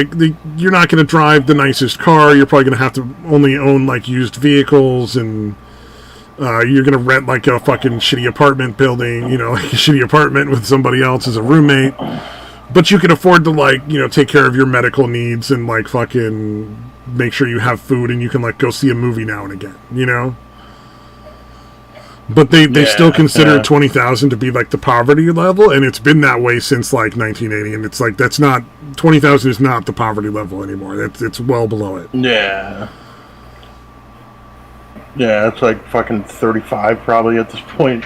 Yeah, 35, 40, somewhere in that range is the poverty level realistically as to where it would have sat 20, 40 years ago. Yeah, shit's getting crazy, man. So many fucking kids coming out of college and shit are still living with their fucking parents, dude. It's fucking insane, dude. That's the official thing right now is you can own your own house. You just gotta wait for your parents to die.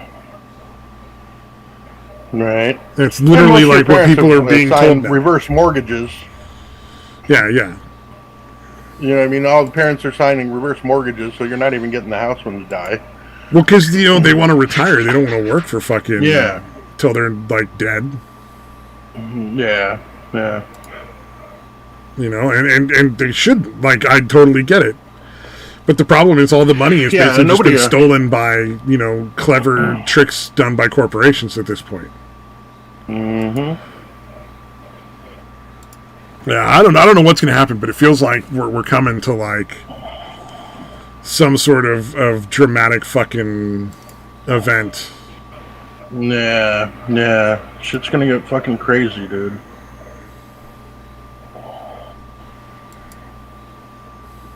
Well, that apocalyptic prediction, I'm gonna head off to bed. Yay! Sleep well. Hallelujah. Yeah. Yeah, thanks for stopping by. It's almost time for us to go anyway.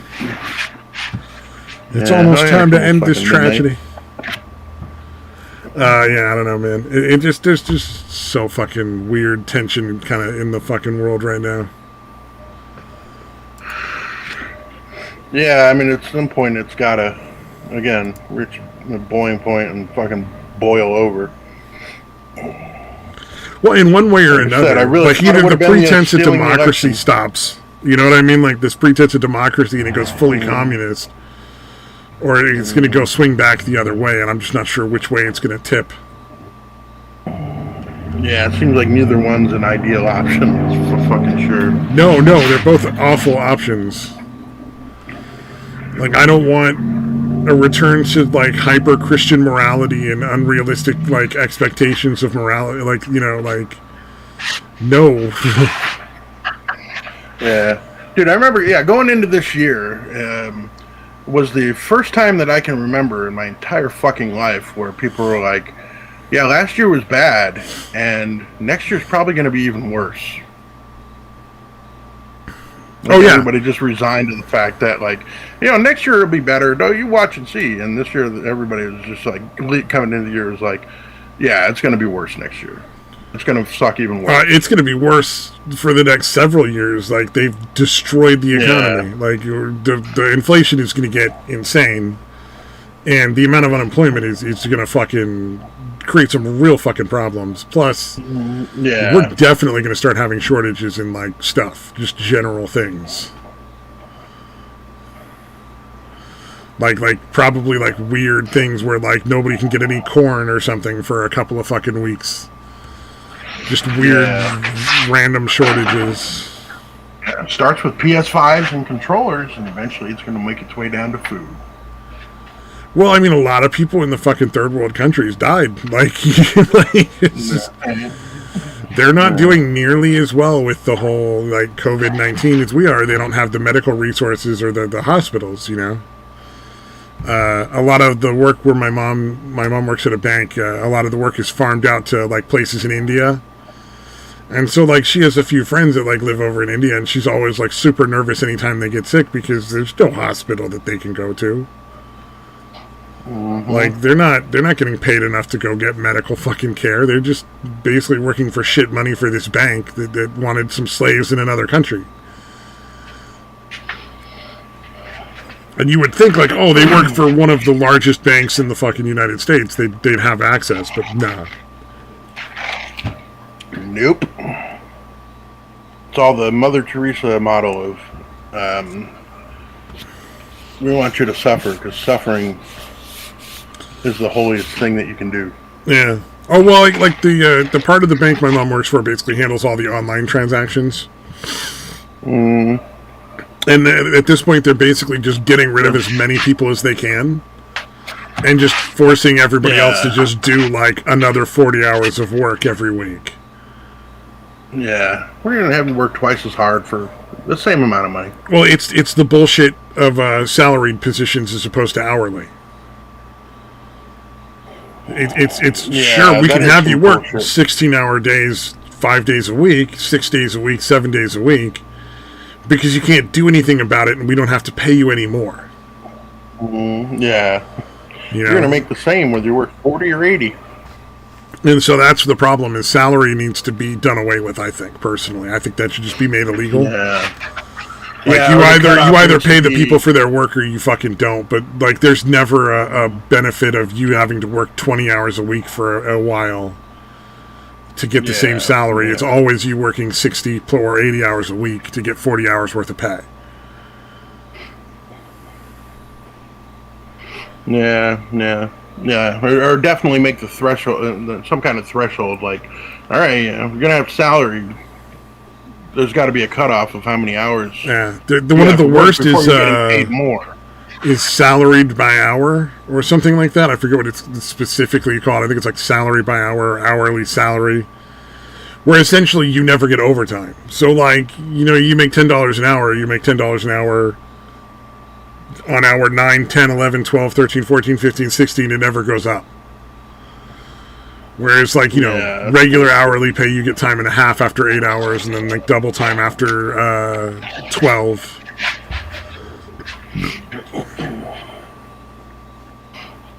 Yeah, it's some fucked up bullshit they're pulling off, man. I know I worked one point with the job I have now. It's just an hourly job. But I worked like a 32-hour shift. So I came in and I worked like the morning 8 and then the evening 8, and then I spent 8 hours asleep overnight, and then the next morning I worked another 8 hours. And I got into like fucking like triple time. Like, it was like time and a half, then it was like double time, and then at a certain point it became triple time, and I made like $1,500 or almost $2,000, I think, off of that check. Even with them essentially giving me like the next week off. it was just weird set of circumstances that happened where a bunch of people quit at just the wrong time. So it was me and one other girl were the only two people working at the house. Normally the house would have like 5 or 6 people working there. Right? And then for whatever reason, the manager at the time was just not willing to work more than their normal 40-hour week. And the company was okay with that because she was special, super secret best friends with the fucking middle management. So, yeah. Beautiful. Yeah, and it's interesting, a lot of the people I work with there are like, well, you've been here really long, why don't you try to, like, work into management? I'm like, it's a fucking terrible job. Like, they don't make that much more than we do. Not a substantially larger amount. And their hours are, like, basically just 24/7. Like, they have to be available 24/7 to just do whatever all the time. It's like, they don't get paid enough to do what they do. Like, I don't get paid enough to do what I do, but Jesus fucking Christ, do they not get paid enough to do what they do? Like, fuck no. Yeah, it's fucked up, man.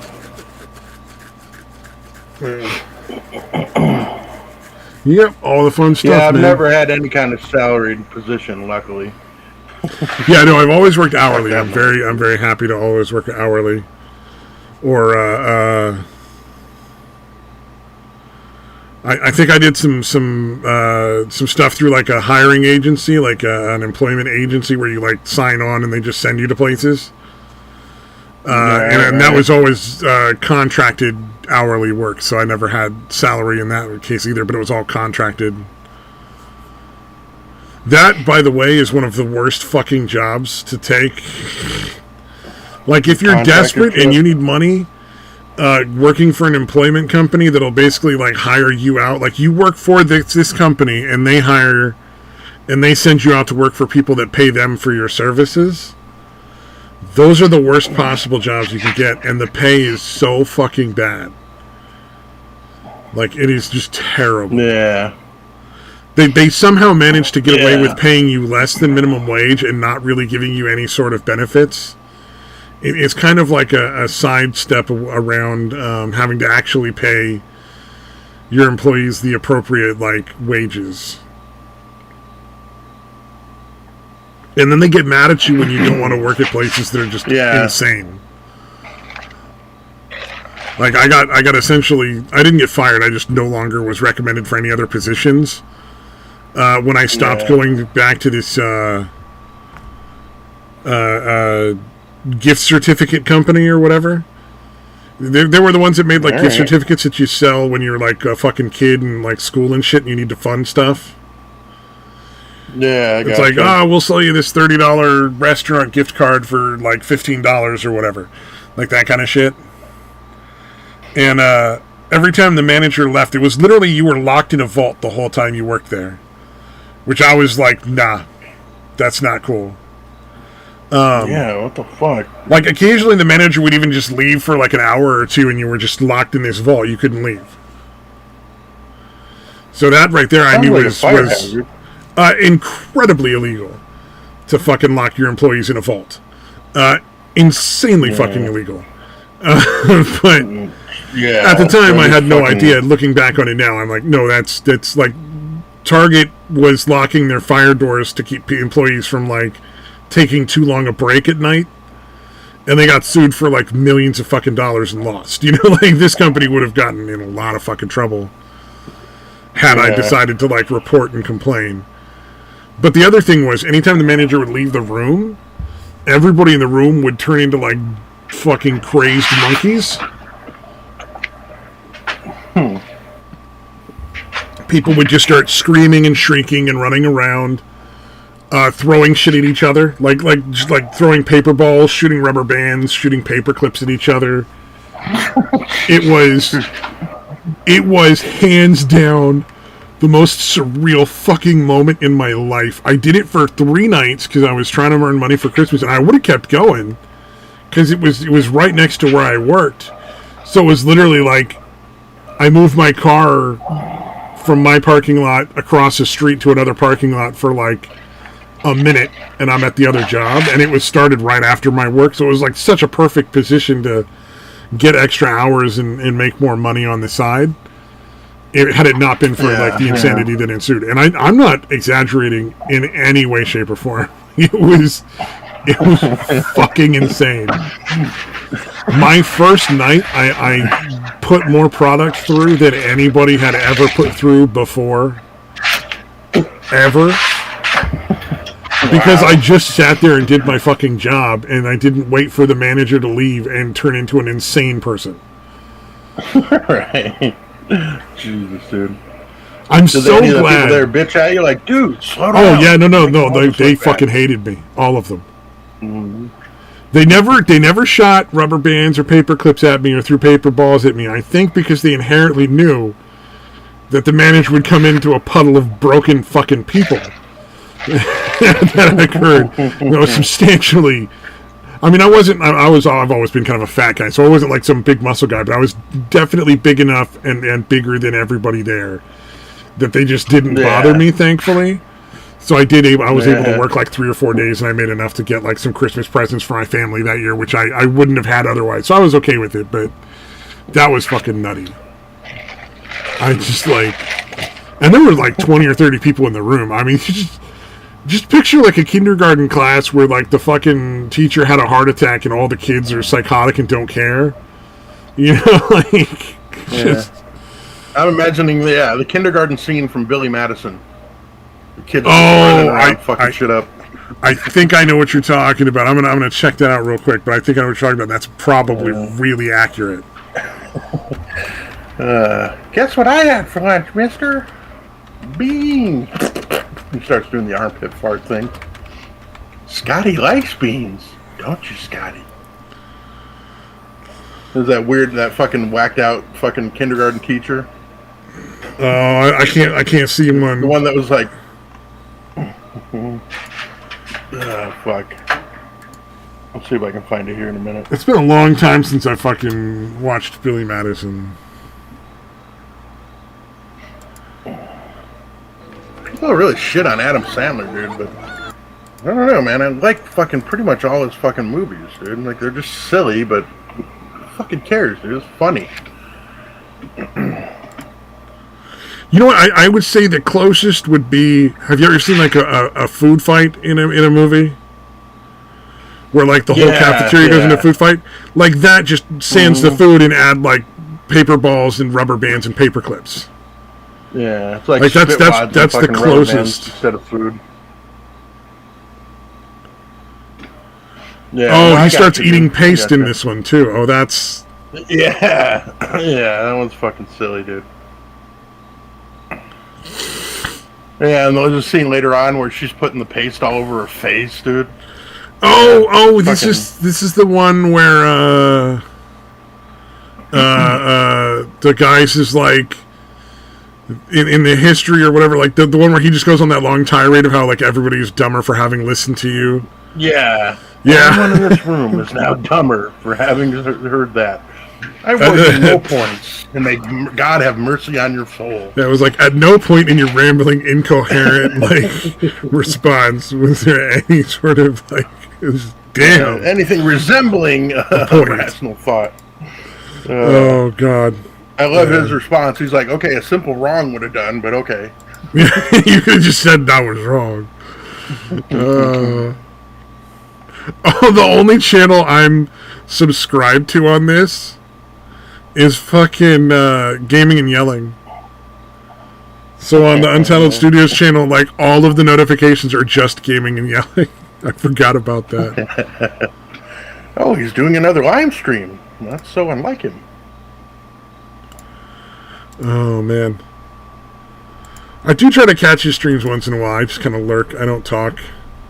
Yeah, I don't comment much, dude. But I'll listen in the background while I'm doing it. But it's like, I mean, it's just, I'm just not on YouTube that much anymore. Like, not watching YouTube because it's just so little fucking entertainment value to be had. Yeah. Does Pinoid still go on there regularly or not really? I don't know. I haven't really seen him around much. Been a while for you. Yeah. Since the accidental penis, I haven't seen him as much as he was there for a while. Also, when I see him, I usually leave. Yes, dude. Same here. I'm like, you are so fucking dumb. So confidently dumb, dude. Well, I also, like, I've been on with him a couple times, and I don't know when he's genuinely mad or not, because he's just so dumb, I guess is the only word to put it. But, like, he'll get mad and start yelling at me about stuff, and I'm just like, why are you mad? Like, I don't understand why you even care. Okay, alright, I guess we're mad now. I thought we were joking and having a good time. Yeah, are you doing a bit, or what the fuck's going on here? And it'll be just because, like, I have an opinion that he doesn't agree with, and usually it's not an opinion, it's actually a fact. He just doesn't, like, understand reality. Yeah. So, yeah, isn't he the one that's worried about fucking the population dropping, the repopulation rate dropping? No, we don't want the population rate to keep going up. We want it to drop. That would be a good thing for everybody. But it's so fucking retarded. You're like, dude, there's over 7 billion of us with a B. Yeah, like, I don't like the Bilderbergs. I don't like their ideas, because their ideas is basically having them be like kings of the world after they've killed like most of the people. Yeah. You know, that they could then rule over the rest with an iron fist easily is essentially their goal. But, like, they're not wrong about needing to fucking thin out the herd. You know what I mean? Like, we have made it too easy for people to survive too long. There are a lot of really stupid fucking idiots that should have been allowed to die. Just for our own sake. Of course, then again, I fully agree with sterilizing, like, bad genes. Right.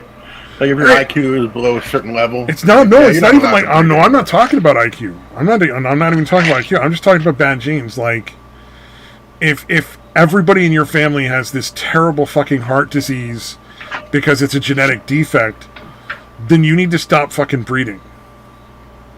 Adopt some kids. You can pass on all the things that matter by adoption. They don't have to be blood related to you to carry on, like, your fucking whatever into the future. Yeah. So the Amish, totally out. They're so fucking inbred that all of them have the same fucking diseases. Or, that kind of shit. Yeah, I just think you should, at a certain point, not be allowed to breed if everybody you fucking put out is going to be a genetic reject. Mm-hmm. And I know that sounds like Hitler and stuff, but it's not even like, I don't want to kill people. I don't want to, like, be like, oh, well, you know, we're not going to put any of these people, you know, they need care, we'll just, you know, murder them or anything like that. I just want to stop them from having more kids. Yeah, because it is kind of cruel, man, to keep putting that shit out there. Right? You know? Oh, look, another generation of people with this shit that's going to kill them. It's like, I don't really agree with abortion. I don't really agree with abortion, but I kind of understand if you're going to do it if you have, like, a retarded kid. Like, you can tell ahead of time with Down syndrome. It's like, you should probably just fucking abort that. Like, you're not going to take care of that kid for the rest of its life. We're all going to have to take care of it for you. I know this is how it's going to work out. Don't fucking lie to me. Don't lie to yourself. Yeah, I mean, there's some people that are capable abort, try again. Raising and loving a mongoloid or whatever, but again, incredibly few people. Let me be clear, though, too. I've worked in a program where all the clients were retarded, and they were great people. I don't have anything against them. I just, like, in a society-wide fucking morality system, or ethically, it would make more sense to abort and try again to have a kid who's not mentally retarded. It would be better for everyone. Right. Yeah. But I'm not recommending we kill anyone off. Like, I don't think we need to, like, go that far. Oh, no. I think the stream just ended. Like, accidentally, or you're saying we're hitting a... Oh, no, for a second it was going to end. Now it's going back up. We should probably end it anyway, but... Yeah. Shit, is anybody still watching? No, I think it's just me watching at this point. Yeah, we might as well fucking call it. So if anybody ever hears this, and we know you won't, nobody ever will, we do appreciate you listening, and